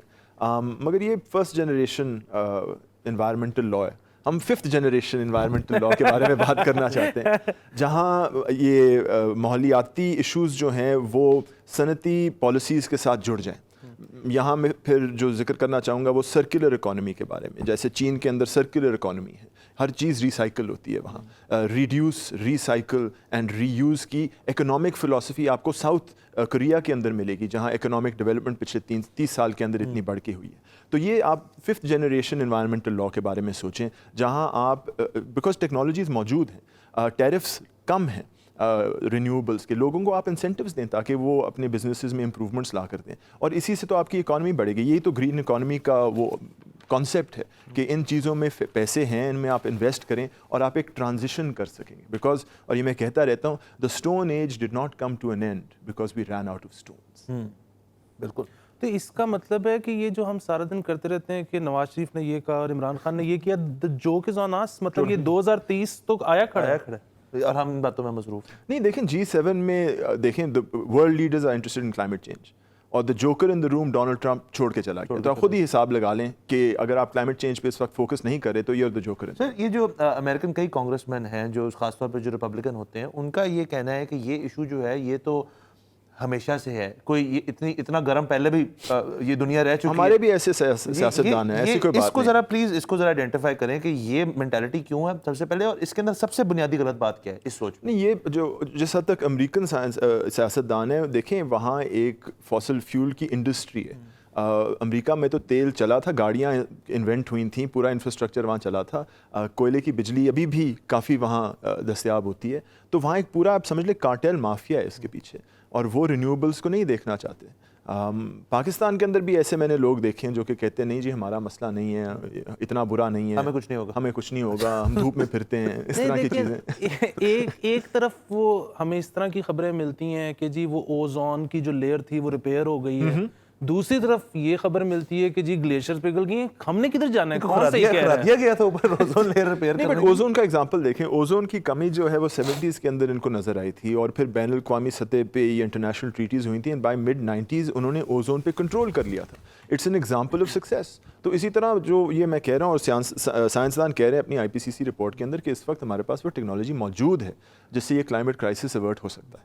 सर, हम मोटरवे पे अक्सर जब सफ़र करते हैं तो वहाँ धुएं ही धुएं नज़र आ रहे होते हैं, वहाँ टैनरीज हैं, मुख्तलिफ चीज़ें हैं, खासतौर पर सीमेंट प्रोडक्शन वो डस्ट में कंट्रीब्यूट करते हैं। टैनरीज जो हैं वैसे ही चकवाल एरिया में आप चले जाएं तो वहाँ आपको हैरानो परेशान होती है, गवर्नमेंट को ये चीज़ें नज़र नहीं आती। देखिए, वो सीमेंट अपने लिए बना रहे हैं, वो सीमेंट जाता कहाँ है? उन्हीं ये प्राइवेट हाउसिंग स्कीम्स में, अपने शहरों के अंदर बड़ी बड़ी private housing schemes, elite housing schemes में जाता है, जहाँ गाड़ी वाले लोग क्या कहते हैं अपने अंडे और दूध खरीदने के लिए गाड़ी में जाते हैं। ठीक है जी, उनकी आदतें अगर नहीं बदलेंगी तो हमारे शहर इसी तरह चलेंगे। तो बाकी उसके अलावा यहाँ पे जो फसलों को आग लगाई जाती है, वो अक्सर जब मना किया है कि ये ना करो तो वो कहते हैं नहीं हवा चलती है, इंडिया दे पास दी है, सारा तो वहाँ ले जाती है। ठीक है, हिंदुस्तान को फतह करने के लिए पहला कश्मीर को वापस लेने। अच्छा, ये तो सारे मसले मसाइल मौजूद हैं यहाँ पे। मुझे यकीन है कि हमारी इंडस्ट्री जो है वो जो इंटरनेशनल स्टैंडर्ड्स है उन पर अडहेयर नहीं करती, उन पर नहीं उतरती पूरा। वो हैं क्या स्टैंडर्ड्स हैं? क्या बाहर भी तो सीमेंट बन रहा है, सब कुछ हो रहा है, देखिए स्टैंडर्ड्स हैं, बिल्कुल स्टैंडर्ड्स हैं। मैं अगर एक चीज़ बताऊँ, हम पाकिस्तान में एक्सपोर्ट सीमेंट का होता है, कॉटन का होता है, क्या कहते हैं लेदर का होता है, और जो एक्सपोर्ट ओरिएंटेड इंडस्ट्रीज़ हैं, आप हैरान होंगे वहाँ एनवायरमेंटल प्रोफाइल कितना अच्छा है, बिकॉज उनको अपनी मार्केट्स का पता है। वहाँ अगर हमारे लेदर टैनर्स ने कोई गलत किस्म का चमड़ा बेच दिया ना, तो ज़ारा की सारी दुकानों ने उनका चमड़ा बंद कर देना, और उनको पता ही है। सो दे विल मेक श्योर कि उनकी पूरी जो है क्या कहते हैं प्रोसेस वो ISO सर्टिफाइड और एनवायरमेंटली फ्रेंडली होगी। मगर हमारे जो लोग यहाँ जूता खरीदने जाते हैं तो वो 200 रुपये का जूता मांगते हैं, वो पीछे से ये नहीं पूछते कि जी आपने क्रोमियम अपना साफ़ किया है टैनरी के अंदर के नहीं। तो it comes back down to consumer preferences. Consumer preference हो एनवायरमेंटल स्टेबिलिटी के लिए तो ये मार्केट्स में ट्रांसलेट हो सकती है, और मैंने अपनी पाकिस्तान की एक्सपोर्ट इंडस्ट्रीज में अपनी आंखों से देखा। जी सर, ये भी थोड़ा हाईलाइट करें इस चीज़ को, जो अच्छे इकदाम उठाए जा रहे हैं कानून की तरफ से, जैसे प्लास्टिक बैग्स की जो उन्होंने अभी एक तारीख चलाई है पूरे मुल्क के अंदर के 14 अगस्त के बाद से प्लास्टिक बैग्स के ऊपर फाइन्स, हमने कुछ एग्जाम्पल्स भी शेयर किए थे अपने शो के ऊपर। सिर्फ इस्लामाबाद कैपिटल टेरिटरी की हद तक का है, नहीं लाहौर में भी आहिस्ता आहिस्ता ये है कि वो पंजाब कैबिनेट ने वो बैन को अप्रूव करना है। लाहौर हाई कोर्ट जब खुलेगा, वहाँ एक केस चल रहा है, हाई कोर्ट ने गवर्नमेंट ऑफ पंजाब से कहा है कि वो पॉलिसी या कोई कानून बना कर दें, और छुट्टियों के बाद वो करना पड़ेगा गवर्नमेंट ऑफ पंजाब को। लेकिन इस वक्त जो बैन चला है सिंगल यूज़ प्लास्टिक बैग्स पे, वो इस्लामाबाद कैपिटल टेरिटरी की हद तक है। मैं समझता हूँ बहुत अच्छा कदम है, बट इट्स ऑल्सो वो कहते हैं ना टेस्ट केस है अभी, बहुत इट्स फर्स्ट स्टेप। और ये सिंगल यूज़ प्लास्टिक बैग्स की बात हम कर रहे हैं, मगर प्लास्टिक्स तो आपको हर जगह मिलेगा। सिंगल यूज़ प्लास्टिक बैग्स एक प्लास्टिक इंडस्ट्री का बहुत छोटा सा हिस्सा है। आपको मेडिकल में भी मिलेगा प्लास्टिक्स, फूड बेवरेज इंडस्ट्री के अंदर भी प्लास्टिक्स मिलेंगे। तो ये जो सनतकार हैं सिंगल यूज़ प्लास्टिक बैग्स के, ये अपनी अगर मशीन को रीटूल कर सकते हैं तो वो प्लास्टिक की इंडस्ट्री में दोबारा मौजूद हो सकते हैं या शामिल हो सकते हैं। मेरे ख्याल में ये भी एक मसला है इस सारे केस के अंदर कि वो इस चीज़ को कहते हैं जी कि हमने जो हमारे ड्रेनेज सिस्टम्स हैं और वगैरह जो वहाँ प्लास्टिक बैग फंस जाते हैं और वो खत्म, ये दूसरा कोई एंड में जाके नुकता आता है कि ये बायोडिग्रेडेबल नहीं है और ये जो है बैग्स इनका एनवायरमेंटल कंसर्न, यानी कि ये सेकेंडरी इसकी एक वो वजह है। तो सर अभी तक आपने इतनी बातें जो है हमें बताई हैं जिनसे हम तो खौफजदा हो ही गए, अवाम को क्यों नहीं पता है? सोशल मीडिया का दौर है, लोगों को क्यों नहीं पता है इस सारी चीज़ के बारे में? काउंटर नैरेटिव क्यों इतना ज़्यादा है इसके? अवेयरनेस की काफ़ी ज़रूरत है। काउंटर नैरेटिव भी बहुत वीक है। हम हमारा काउंटर नैरेटिव बहुत वीक है और इसीलिए मैं आई एम वेरी हैप्पी कि आप ये प्लास्टिक की बोतलें नहीं इस्तेमाल कर रहे। क्या सर लेकिन थोड़ा सा हमने ना मैं वही कहा मॉर्निंग शो है तो आप थोड़ा सा किसी किस्म का ये बता दें कि हम अगर लेट्स से सब कुछ कर लें, सारे इकदाम उठा लें, आज सारी दुनिया एक पेज पे आ जाए लेट्स से हाइपोथेटिकली, तो हम ये 2030 को कितना और आगे लेके जाएंगे? नहीं, ये सारी चीज़ें चेंज हो सकती हैं बिल्कुल। हमें अपनी आदतें, ये जो capitalist consumer fossil fuel based economy है, उसको तब्दील करें ना और आपके मसले हल हो जाएंगे। अब इसके बाद फिर यही हो सकता है कि हमजा अय्यूबासी और नेबल खान की शादी हम डिस्कस करना शुरू करते हैं जरा माहौल को लाइवली करने के लिए। You guys have been trolled so much already. मेरे ख्याल में नहीं, बड़ा ज़रूरी था कि राफ़ी साहब जो है हमारे साथ आपका बहुत बहुत शुक्रिया डिस्कशन करें। सर बहुत बहुत शुक्रिया हमें टाइम देने का। नाज़रीन हमने जाना है break, let's take a break.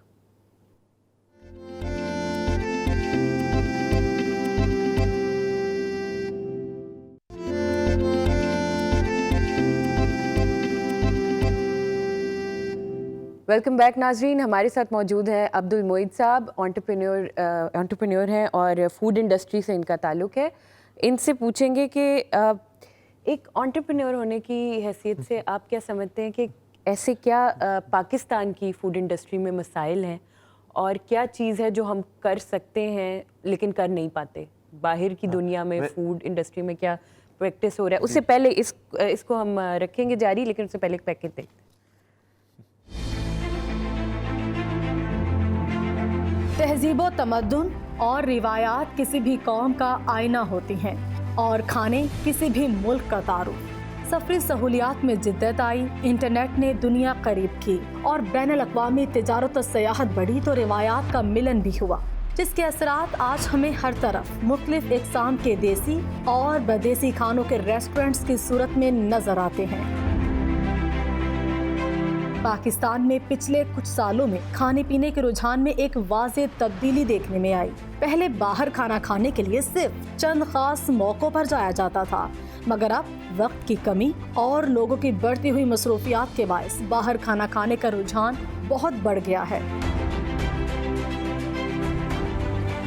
अगर चंद साल पीछे जाया जाए तो बाहर खाना खाने के लिए सिर्फ देसी, चाइनीज या अमेरिकन फूड के अलावा ज्यादा ऑप्शंस नहीं हुआ करते थे। अब रेस्टोरेंट्स की बढ़ती हुई तादाद के साथ दीगर ममालिक के खाने भी हमारे मुआशरे में जगह बना रहे हैं। खानों के अंदाज में रोज बरोज तब्दीली के बायस रेस्टोरेंट मालिकान को मुश्किल में डाल दिया है। मेन्यू में रोज बरोज तब्दीली और दीगर ममालिक से खानों में डालने के लिए महंगे अज्जा दरामद करवाना जैसे मसाइल शामिल हैं।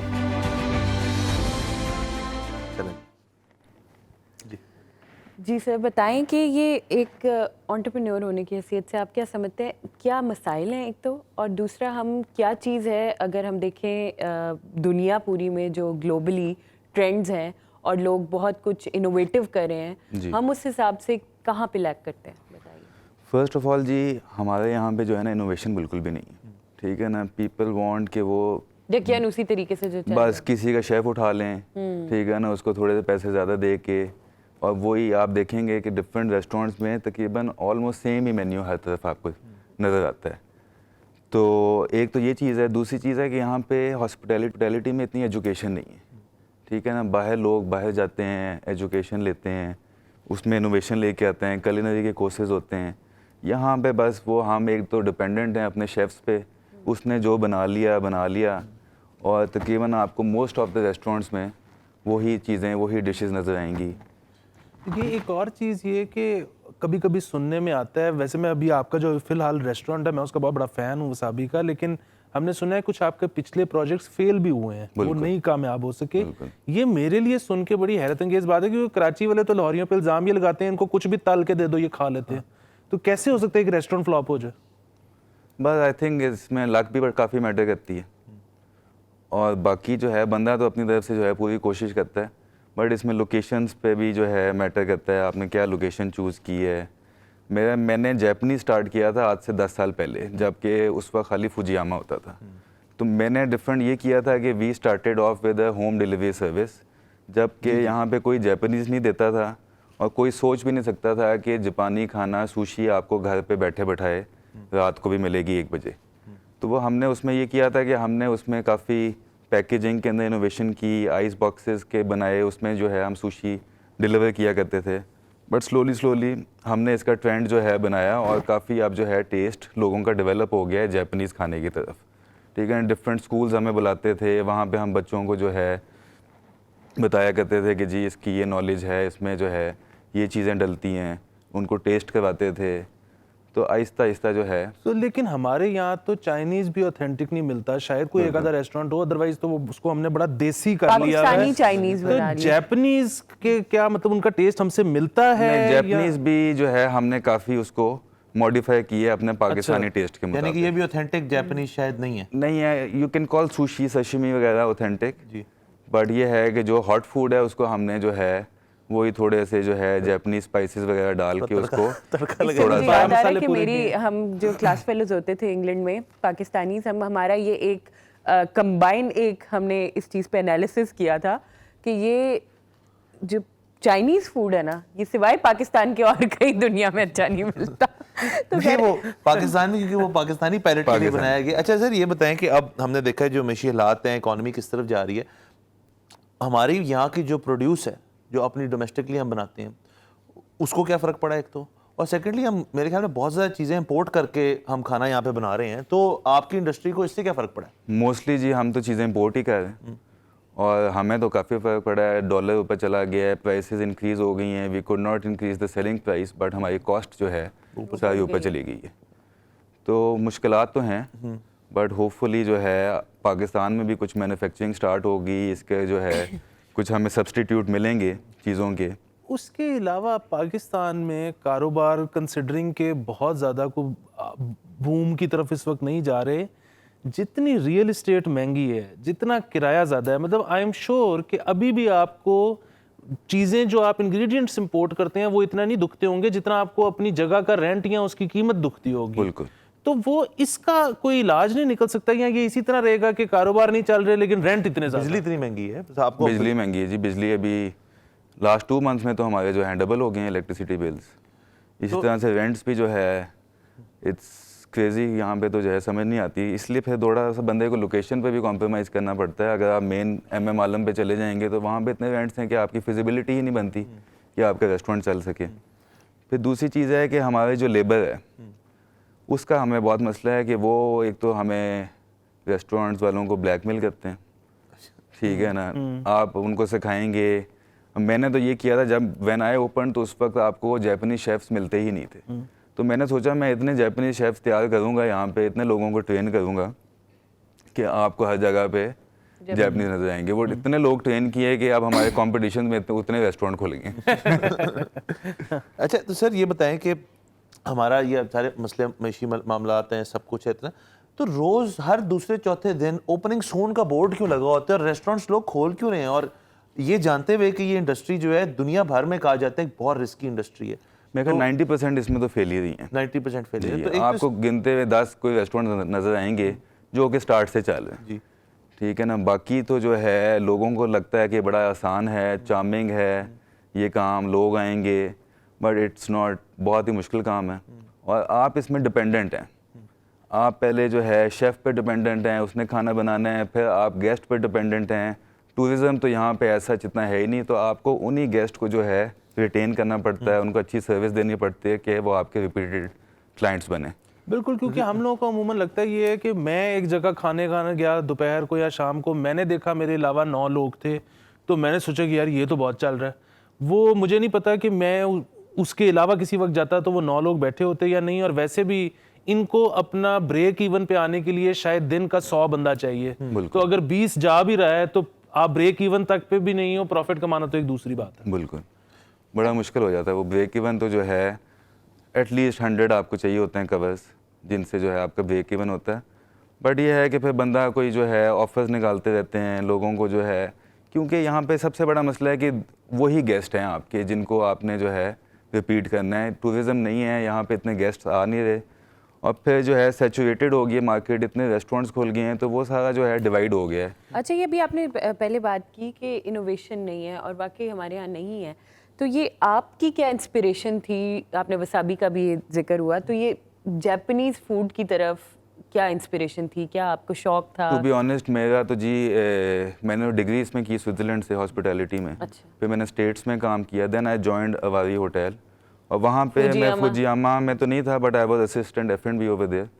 तो सारे रेस्टोरेंट्स को देखता था, बट मैं देखता था फुजियामा उस वक्त लोग आते थे, कभी कोई टेररिस्ट अटैक, कोई थ्रेट आ गई, आपने गेट्स बंद कर दिए, कभी कुछ हो गया, कभी इनकी कोई बड़ी शादी आ गई, पार्किंग नहीं है, कोई ना कोई होता रहता है। तो आई थॉट कि ये एक अच्छी कुजीन है और इसको डेवलप किया जा सकता है, और लोगों को जो है घर बैठ के अगर मिले तो बहुत जो है मज़ा आएगा लोगों को। तो इसलिए जो है हमने डिलीवरी से स्टार्ट किया, और फिर साथ साथ हमने फिर रेस्टोरेंट। अच्छा सर, ये बताएं कि हॉस्पिटैलिटी के अंदर कौन सी चीज़ जो है सबसे ज़्यादा मैटर करती है रेस्टोरेंट की हद तक? एनवायरनमेंट है, वहाँ की खाना इटसेल्फ ऑब्वियसली, और क्या कैटेगरीज आप समझते हैं सबसे ज़्यादा इंपॉर्टेंट है? ख़ास तौर पे ये बहुत ज़रूरी है लोगों के लिए, हमारे जैसे माशरे के अंदर, कि यार वो जा रहा है और वो पैसे खर्च है तो मैं भी जाके पैसे खर्चूँ, ताकि ये कुछ स्टेटस सिंबल भी है। एक स्टेटस सिंबल भी है। आई थिंक सुशी तो जो है अब स्टेटस सिंबल बन गया है, ठीक है ना। आई सी अ लॉट ऑफ पीपल, वो काम और वो पिक्चर्स जो हैं लेनी लाजमी है, चेक इन्स करना लाजमी है, ठीक है ना, लोगों को जो है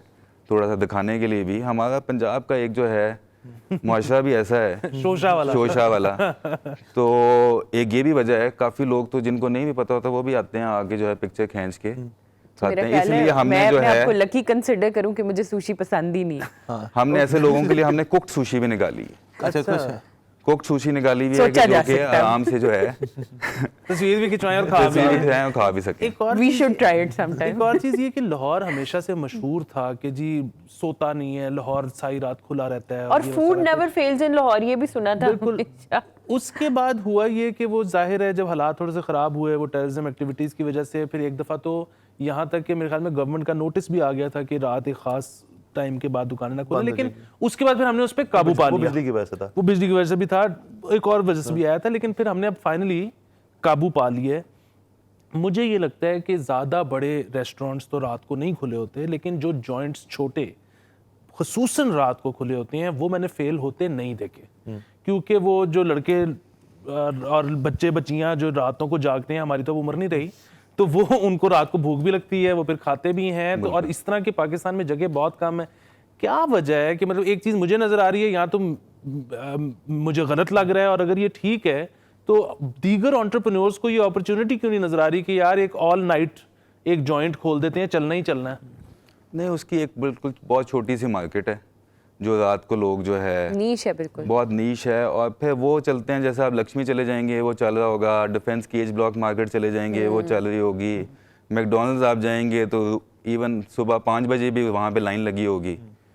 तो वो नीश है, वो मेरे ख्याल से हर किसी के लिए सूटेबल नहीं है, और फिर आपके एक्सपेंस बहुत बढ़ जाते हैं। आप रात को खोलेंगे फॉर अ बिगर रेस्टोरेंट तो आपने बिजली भी देनी है, आपने बाकी चीज़ें भी करनी है, तो 5, 6, 8 क्लाइंट्स के लिए तो आप जो है ऐसा सच नहीं खोल सकते। बट जहाँ पे मार्केट्स बनी हुई हैं, जहाँ छोटे छोटे काफ़ी जो है रेस्टोरेंट्स खुले हुए हैं, वहाँ पे जो है एक रौनक होती है रात को। आप 3-4 बजे भी चले जाएंगे तो आपको जो है वहाँ पे खाना मिलेगा। तो आप बिजनेस कंसल्टेंसी प्रोवाइड करते हैं? एक बंदा एक आके नया बिजनेस अपना शुरू करना चाहता है फूड का, और ख़ासतौर पे छोटा करना चाहता है, तो आप उसको कोई कंसल्टेंसी कुछ आप कुछ कंसिडर कर रहे हैं? मैं एक और काम करने की कोशिश कर कोई भी आ जाए जी, हम तो उसको जो है अपना फीडबैक पूरा देते हैं और पूरा कोशिश करते हैं कि जितनी ज़्यादा हेल्प की जा सके अगले को हेल्प करें। अच्छा सर, ये बताएं कि जो एक गेस्ट बिहेवियर यहाँ पे एक रूल तो दुनिया का है कि कस्टमर इज ऑलवेज राइट, दुनिया का एक असूल। बिल्कुल। यहाँ पे मैंने कई दफ़ा देखा है कि जो गेस्ट होते हैं वो इस चीज़ को बहुत इसको एक्सप्लॉइट करते हैं। बिल्कुल। आपके साथ कभी ये वाकई इस किस्म का हुआ है कि एक गेस्ट जो बिल्कुल ही अनरीजनेबल हो जाए? और मैंने तो लोगों को देखा पैसे के मामले में कई दफ़ा बहुत वो तंग करते हैं, तो ये क्या वजह है कि बाहर खाना भी है और पैसे भी कभी कभार लोग जो होते हैं उस पर लड़ पड़ते हैं और खाने की क्वालिटी के ऊपर लड़ पड़ते हैं। आपके साथ ये होता है, एक्सपीरियंस करते हैं आप? काफ़ी दफ़ा जी। एक तो ये सोशल मीडिया की वजह से जो है ना, ये आजकल काफ़ी ख़राब होया हुआ है कि कोई भी चीज़ होती है वो जाके सोशल मीडिया पे लगा देते हैं और फिर इससे बिज़नेस भी थोड़ा सा डाउन होता है।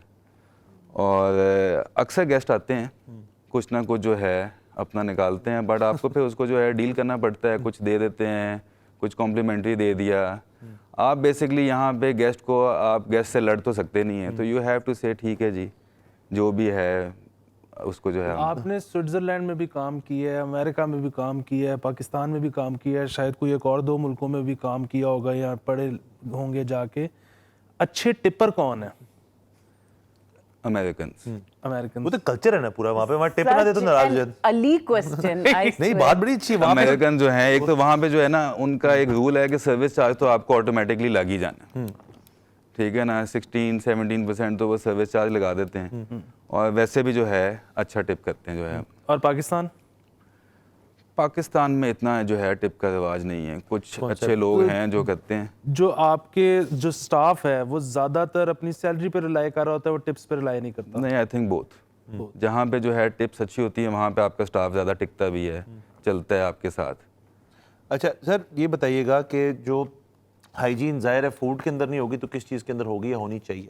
तो अब हाइजीन की हद तक अगर बात की जाए तो पाकिस्तान के अंदर पंजाब फूड अथॉरिटी एक इदारा है, सॉरी पंजाब के अंदर, जो बहुत स्ट्रिक्टली इस चीज़ को इम्प्लीमेंट करता है।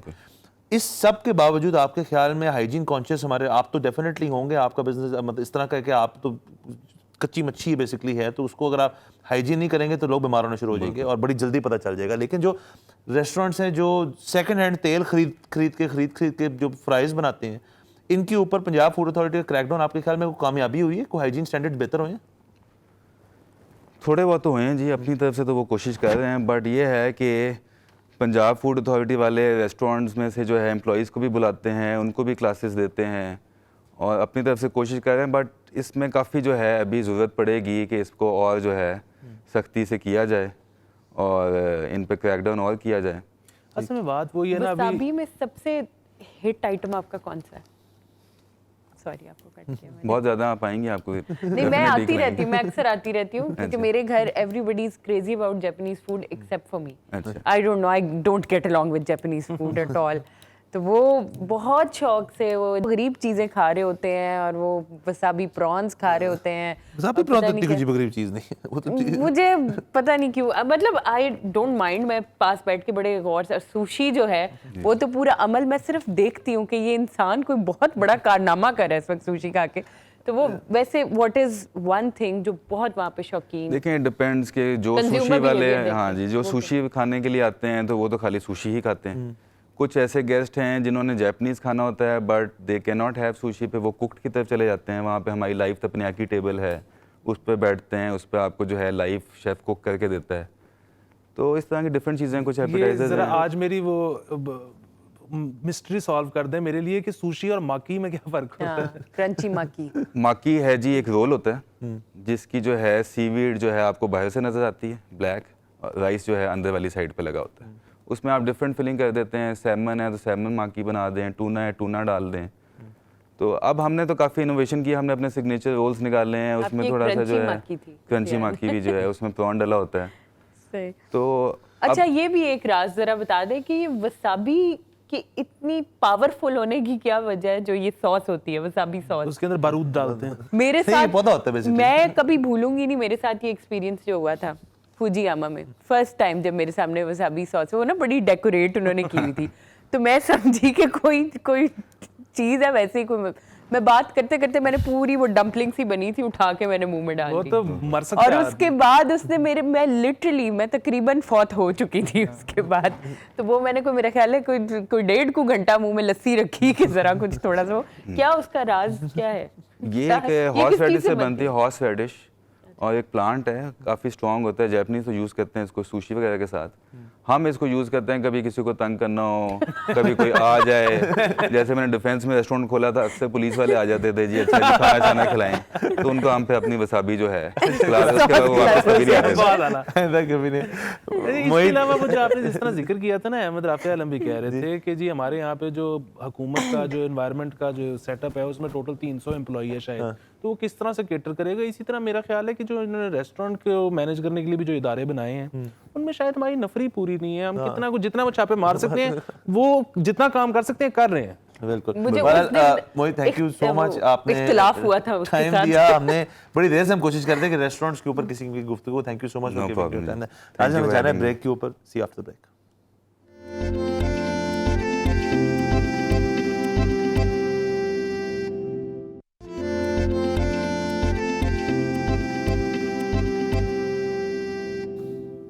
Welcome back from the break. आप देख रहे हैं गर्मा गर्म विद आप जनाब। नाज़रीन, वक्त हो जाता है मस्टर्ड न्यूज़ का। ये चीज फौरन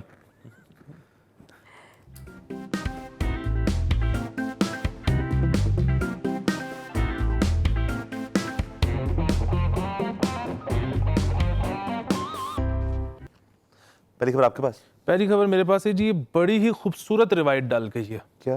कि मुस्तफ़ा कमाल साहब उठ के आ रहे थे कि मैं होता तो 90 दिन में यम पम कर देता कराची। बिल्कुल ठीक है। तो वसीम साहब जो कि मेयर हैं कराची वसीम के, अख्तर साहब, हाँ जी। बिल्कुल, उन्होंने कहा कि अच्छा ये ले 90 दिन का मैं आपको चार्ज दे रहा हूँ, आप कर लें। उनको कोई प्रोजेक्ट हेड या इस किस्म का ओहदा दे एग्जैक्टली दिया उन्होंने। गार्बेज खत्म करने के लिए शहर पे से उनको 90 दिन के लिए दे लेकिन दिया। उन्होंने कहा मैं होता तो थे भी ना, एक दौर था जब ये थे भी। बिल्कुल थे तब लेकिन तो कुछ नहीं किया उन्होंने। उसमें एक मैगजीन ने इनको दिया था best mayor of the world का अवार्ड। वो आज तक हम मैगजीन ढूंढ रहे हैं कि वो कहाँ छपा था, कौन सी प्रेस थी। वो कहाँ है, वो रसाला कहाँ है? देखिए ये ना बड़ी जबरदस्त रिवायत है ये, वो क्योंकि इस वक्त ना पूरा सब कॉन्टिनेंट को बहुत शौक है। वो अनिल कपूर वाली फिल्म नाइक जो थी ना कि एक दिन का किसी तरह प्राइम मिनिस्टर, एक दिन का फलाना, तो ये जो है ना कि मैं आइंदा से जो भी कहे ना कि मैं 90 दिन में ये कर दूंगा, आ जाओ। उसको 5 साल के लिए लाने की जरूरत नहीं, उसको 90 दिन देंगे। लाके अपना मसला आसान ये करें। अच्छा है। ये बड़े बहुत बड़े अच्छा है। दावियां नु जेड़ा मुस्तरद किया जा सकता बहुत अच्छी बात है। लेकिन आप ये देखें ना कि ये तो सिंध में चल ही रहा है कि उन्होंने फेडरल गवर्नमेंट ने एक दफा कहा वो अली जदी साहब की जाने पर पीटीए की हम कर सकते हैं, उन्होंने कहा तुसी कर लो। ये तो कह रहे हैं, वो कह रहे हैं हमसे तो नहीं हो रहा। अब ये उन्होंने कहा है, मुस्तफा कमाल साहब ने कहा है ठीक है आप कर लें। लेकिन ये वाली बात बिल्कुल ठीक है जी। अब टेन्योर जो है ना उसको हमने बहुत सीरियसली लेना है, और जो टाइम फ्रेम, दरअसल मैथ्स जो है ना, किसी भी किस्म की मैथ्स जो है उसको हमने बहुत संजीदा लेना है। कोई भी नंबर बताया जा रहा है हमने उसको उस बहुत अच्छी बात की आपने। ऐसे ये इसको रखें, इसको एक्सपांज नहीं करेंगे हम। आपकी खबर। है जी। पीएम ने चेयर की करवाई है, और जो उन्होंने यूनिवर्सिटी के लिए एक वो विजन देखा था लॉन्ग टाइम बैक कि पीएम हाउस को मैं तब्दील कर दूंगा एक यूनिवर्सिटी में, उसके लिए उन्होंने एक पूरी बिठा के मीटिंग कर। वहाँ तो भी वलीमे हो रहे हैं जी बिल्कुल, उसकी ना फुटेज भी है, उसकी फुटेज भी है सोशल मीडिया पर। वो जो मीटिंग सारी हो रही है पीएम हाउस वाली यूनिवर्सिटी की, उस पूरी मीटिंग में एक भी खातून नहीं है। या तो खवातीन का कोई एजुकेशन से लेना देना नहीं है, या कम से कम पीटीआई की खवातीन का नहीं, पता नहीं क्या मैसेज देने की कोशिश की है, लेकिन सारे मर्द हज़ात हैं जो वो कर रहे हैं। ये वो वाली मीटिंग थी जिसमें खान साहब ने स्पोर्ट्स अटायर में है। उसमें फवाद चौधरी साहब भी तकरीबन स्पोर्ट्स अटायर अच्छा में। ये देखिए, एक चीज ये है कि अगर प्राइम मिनिस्टर साहब जो है ना वो कैश जाना चाहते हैं ना मीटिंग्स के अंदर, तो सब वजीरों को अब इजाजत होनी चाहिए कि सूट शूट भूल जाएं आप। वैसे भी देखें अब सूट का रिवाज तो खत्म ही होना शुरू हो गया बहुत। इतना अब सारे जो अब तक मिनिस्टर सिस्टम वो कहते हैं शलवार कमीज और कोटी। मैं भी अक्सर अली सोचता हूँ कि ये जो सब हम फंस के शो करते हैं ना, शलवार कमीज आनी चाहिए और उसके ऊपर वास्कट बस। मैं तो ट्रैक सूट के चक्कर में हूं।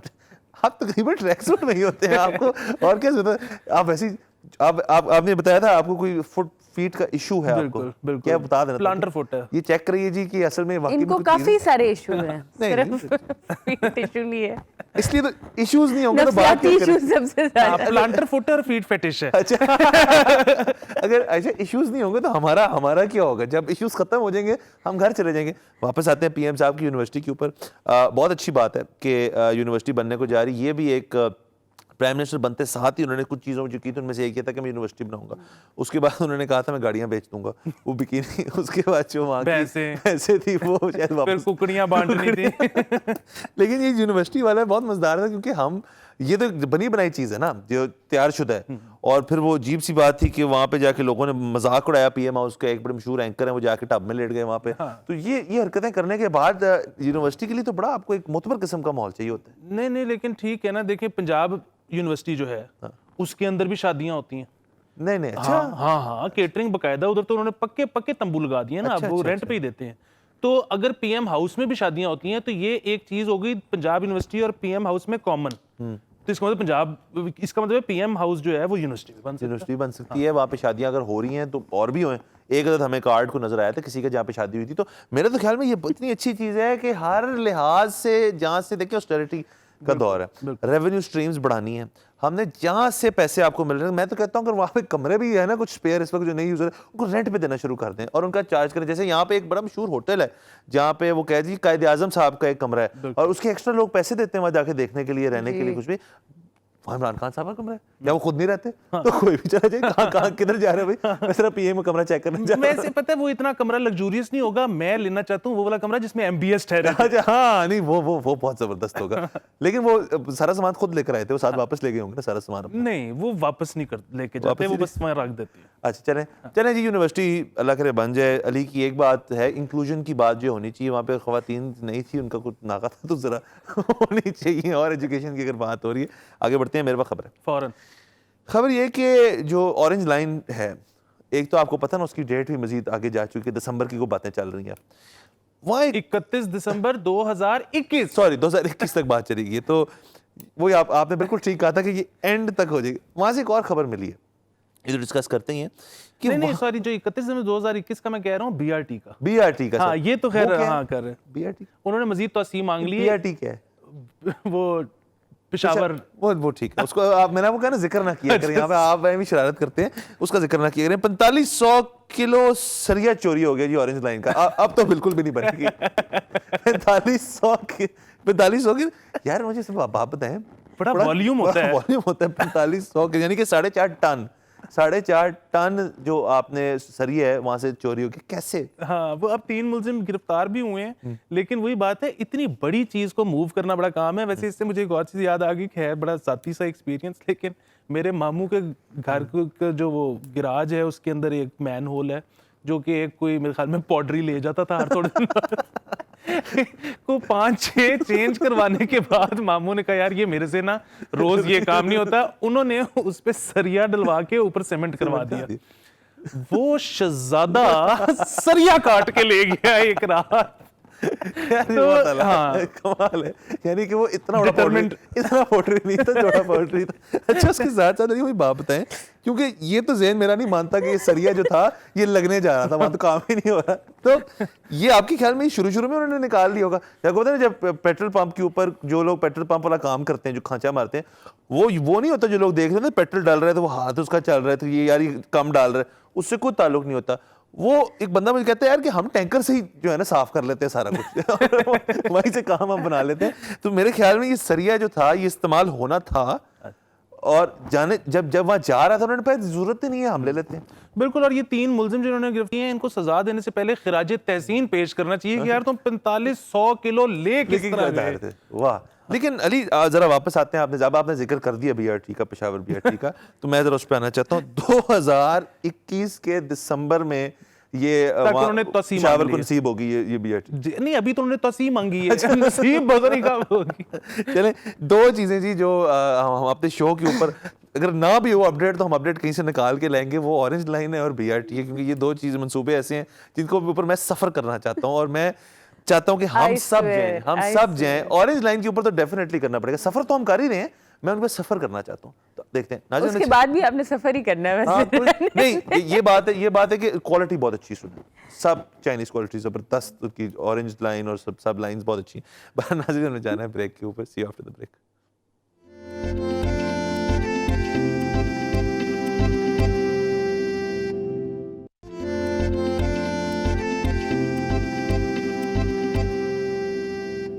Welcome back from the break. आप देख रहे हैं गर्मा गर्म विद आप जनाब। नाज़रीन वक्त तो जाता है अली गाने का। फैज़ साहब की एक बहुत मुख्तसर सी नज़म है, उसको मैंने कुछ कंपोज करने की कोशिश बहुत साल पहले की थी, रिकॉर्ड नहीं हुई, लेकिन आपको सुना देता हूँ कि वो लोग बहुत खुशकिस्मत थे जो इश्क को काम समझते थे, या काम से आशिकी करते थे। वो लोग बहुत खुशकिस्मत थे, हम जीते जी मसरूफ रहे, कुछ इश्क किया कुछ काम किया, काम इश्क के आड़े आता रहा और इश्क से काम उलझता रहा। फिर आखिर तंग आकर हमने दोनों को अधूरा छोड़ दिया। वो लोग बहुत खुशकिस्मत थे। क्या बात, Beautiful. क्या मजा आ गया, बहुत अल्लाह। आज दिल से गया है ना अली। बिल्कुल। अच्छा अली मेरे की ख्याल जज्बात आए भाई। हाँ बिल्कुल, मेरे ख्याल में एक और ऐसी खबर अली के पास भरे पड़े हैं और बहुत अफसोस का हो रहा है। क्या हो रहा है आपको बता दें, खुद ही बता दें। हाँ जी, एक तो खबर ये है कि थोड़े दिन पहले, ये 5-6 दिन पहले एक नोटिफिकेशन आया कि अनीला ख्वाजा साहिबा पीटीआई का इंटरनेशनल मीडिया विंग हेड करेंगी।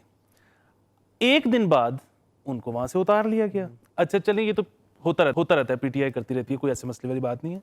लेकिन बात आगे क्या आई कि अब से पीटीआई की इंटरनेशनल मीडिया विंग को कौन देखेगा, कौन मैनेज करेगा? Ministry of information and broadcast. अच्छा, इंटरनेशनल विंग यहाँ से चल रहा है। यहाँ से, और चल किस तरह रहा है, हुकूमती इदारा चला रहे, एक हुकूमती मिनिस्ट्री चला रही है। मतलब ये काम तो मरियम ने भी नहीं था किया। मतलब मरियम ने अपने जाती जो सोशल मीडिया एक्टिविस्ट थे वो हुकूमती बिल्डिंग्स में तो बिठा दिए थे, लेकिन उनकी जो तनख्वाह थी, चाहे वो करप्शन के पैसों से जाती हो, लेकिन जाती तो मरियम की जेब से थी। इधर तो एक मिनिस्ट्री, एक पार्टी का इंटरनेशनल मीडिया विंग चला रही है। चले ये मैं इस चीज़ की वजाहत करते रहूँ कि ये आपका एनालिसिस है ना, मतलब ये आपका एनालिसिस है जो आ रही है। हम ये तो नहीं कह सकते ना कि वाकई में ये एक सियासी जमात जो है वो हुकूमत की उससे कर रही है अपना मीडिया विंग जो चला रही है। नोटिफिकेशन तो यही है। पता नहीं। बहरहाल चलें, इंफॉर्मेशन मिनिस्ट्री और ब्रॉडकास्टिंग जो है ना, बड़े काबिल लोग हैं वहाँ पे। अगर वो तो वैसे वही तो हुकूमत में आपको मसले वाली क्या बात है? हाँ वैसे ये भी है। मैं ना बगैर किसी वजह की माफी मांग लेता हूँ कि सॉरी। हाँ मुझे रहने दे, कोई मसले वाली बात नहीं है। और देखिए मरियम नवाज साहबा का आपने जिक्र किया, हमें क्या पता कि उन्होंने क्या क्या ना किया और किया, या नवाज शरीफ साहब जो पता ही नहीं ना, असल में बात ही है, पता ही नहीं उन्होंने क्या क्या किया है। तो बहरहाल ये इतनी बड़ी बात नहीं। अच्छा, नहीं, खबर देनी जरूरी थी, आपने अच्छा किया। अच्छा, आपको मेरे यूथ पे तनकीद की जाती है, कमाल का यू टर्न है, वज़ीर आज़म बन गया हूँ और मेरे मुखालफिन जेलों में हैं। हाँ, ये बड़ी आला रिवायत कायम की है खान साहब ने। अब से लोग जो एस्पायरिंग लीडर्स हैं उनको ये देखना चाहिए कि क्या तरीका है वज़ीर आज़म बनने का। मतलब ये बल्कि अब कोर्सेज में पढ़ाना चाहिए पॉलिटिकल साइंस के बच्चों को। और आप देख रहे हैं खास एक लफ्ज़ होते हैं ना, कुछ वो बड़े मुस्बत होते हैं और बड़े ज़रूरी होती हैं आम जिंदगी के अंदर। ये यूटर्न बड़ा एक अहम लफ्ज़ है। माने ना माने, खान साहब का भी ना एक अंदाज है। बिल्कुल। मैं बहुत तो काश एक नहीं कई अंदाज हैं। काश जहांगीर बदर साहब आज जिंदा होते तो वो जो अपनी उनकी जो 1200 सफ़े की किताब थी how to become a leader, उसमें ये भी एक चैप्टर ऐड हो जाता। नहीं, मैं कह ये रहा था कि यूटर्न जो है ना बड़ी जरूरी चीज होती है, अक्सर लेना पड़ जाता है आम जिंदगी में। गाड़ी में आप सफर कर रहे थे, यूटर्न मेरी ना तो जिंदगी भरी पड़ी हाँ, है लिटरल यू टर्न से। आजकल आप डीएचए के नए ब्लॉक्स में चले जाएं, वो यूटर्न ही यूटर्न है। इंफ्रास्ट्रक्चर बदल गया लाहौर का। मुझे बड़ा इस चीज से मसला था कि लफ्ज जो है ना इसको खराब किया जा रहा है। तो अब खान साहब ने भी मेरे ख्याल में चीज का नोटिस लिया और उन्होंने कहा कि इस लफ्ज का कॉन्टेक्स्ट ही मैं चेंज कर दूंगा। देखिए उन्होंने कैसा प्ले किया। देखिए यू टर्न लेने का भी तो तरीका होता है ना। लोग यू टर्न लेते हुए डिवाइडर पे गाड़ी मार के अपनी गाड़ी पान लेते हैं। ऐसे ही है। और खासतौर पे यू टर्न का एक सबसे बड़ा मसला है कि जब आप यू टर्न ले रहे हैं तो असूलन आपके लेफ्ट या राइट बंदा पीछे होना चाहिए आपके।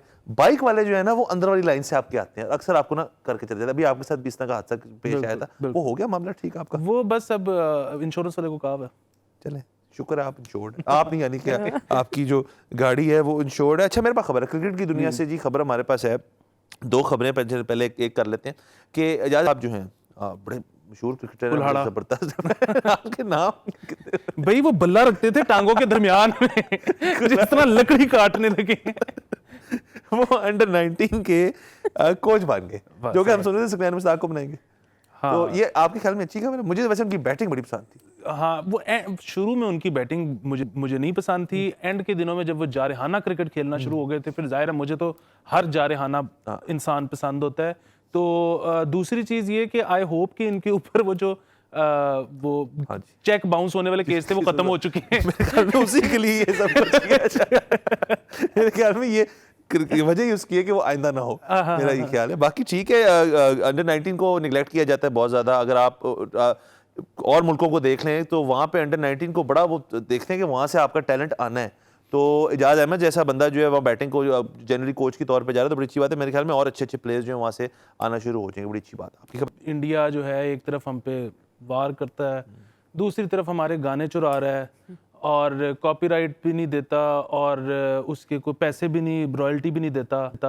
तो वो उनका इशारा था, अभी वो जो आलिया भट्ट वाला गाना आया है प्राडा, वो उसकी धुन जो है उन्होंने कहा कि ये हमारे वाइटल साइंस के गाने गोरे रंग का ज़माना से चुराई गई है।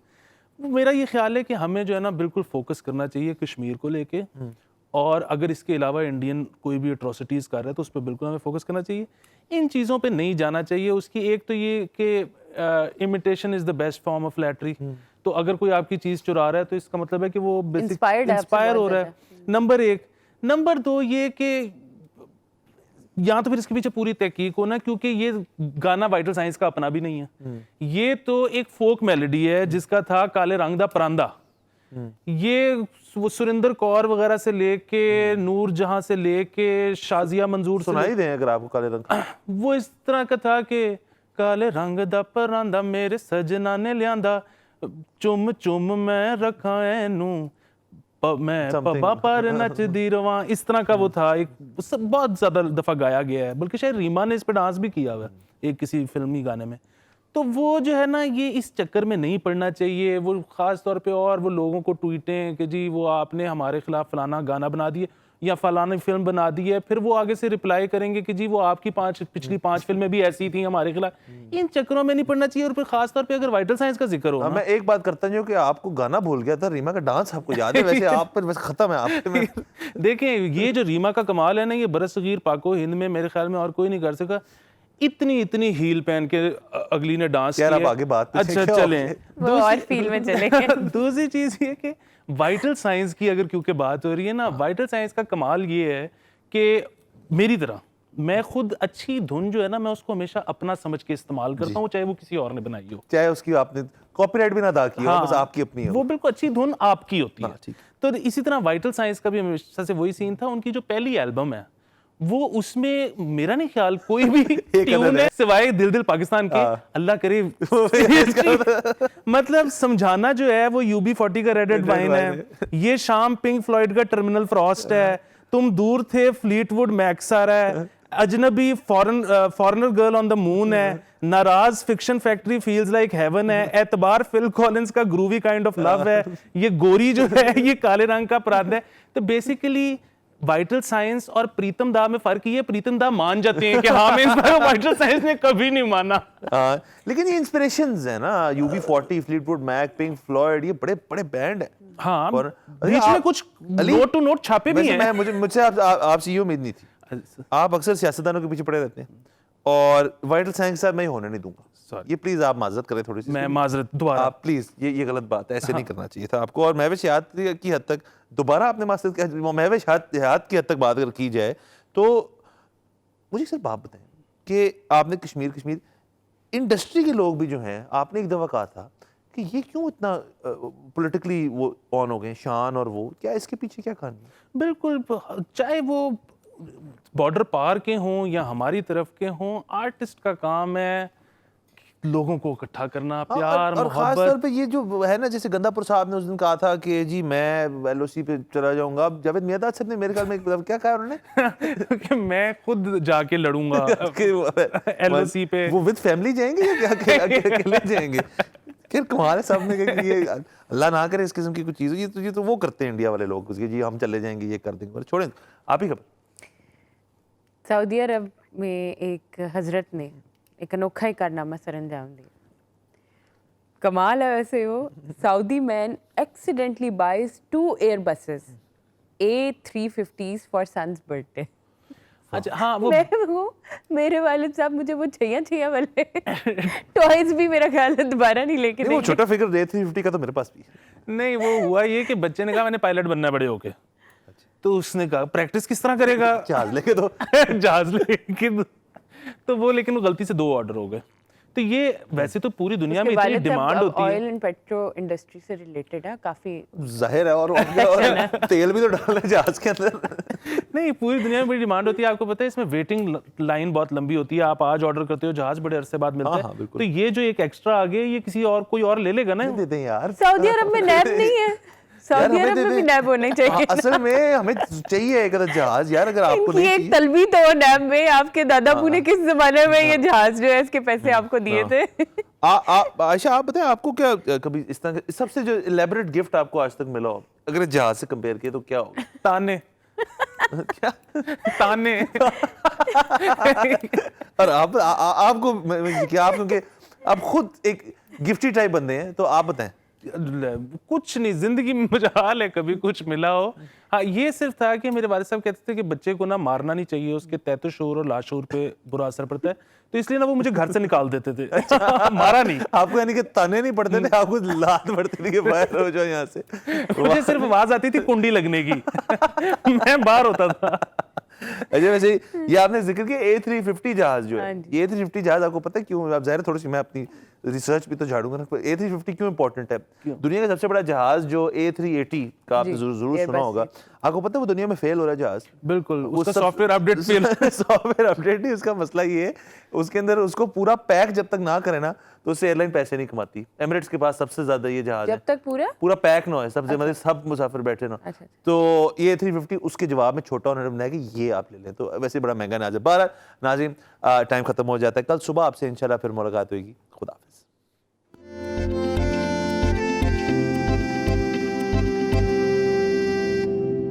ख़वातीन और हज़रात, एक एंडोर्समेंट मैं देना चाहता हूं indus.news। इसको सब्सक्राइब करें, लाइक करें और ज़्यादा से ज़्यादा इससे इस्तेफादा करें। इसका इंडस को फ़ायदा हो ना हो, आपको यकीनन होगा।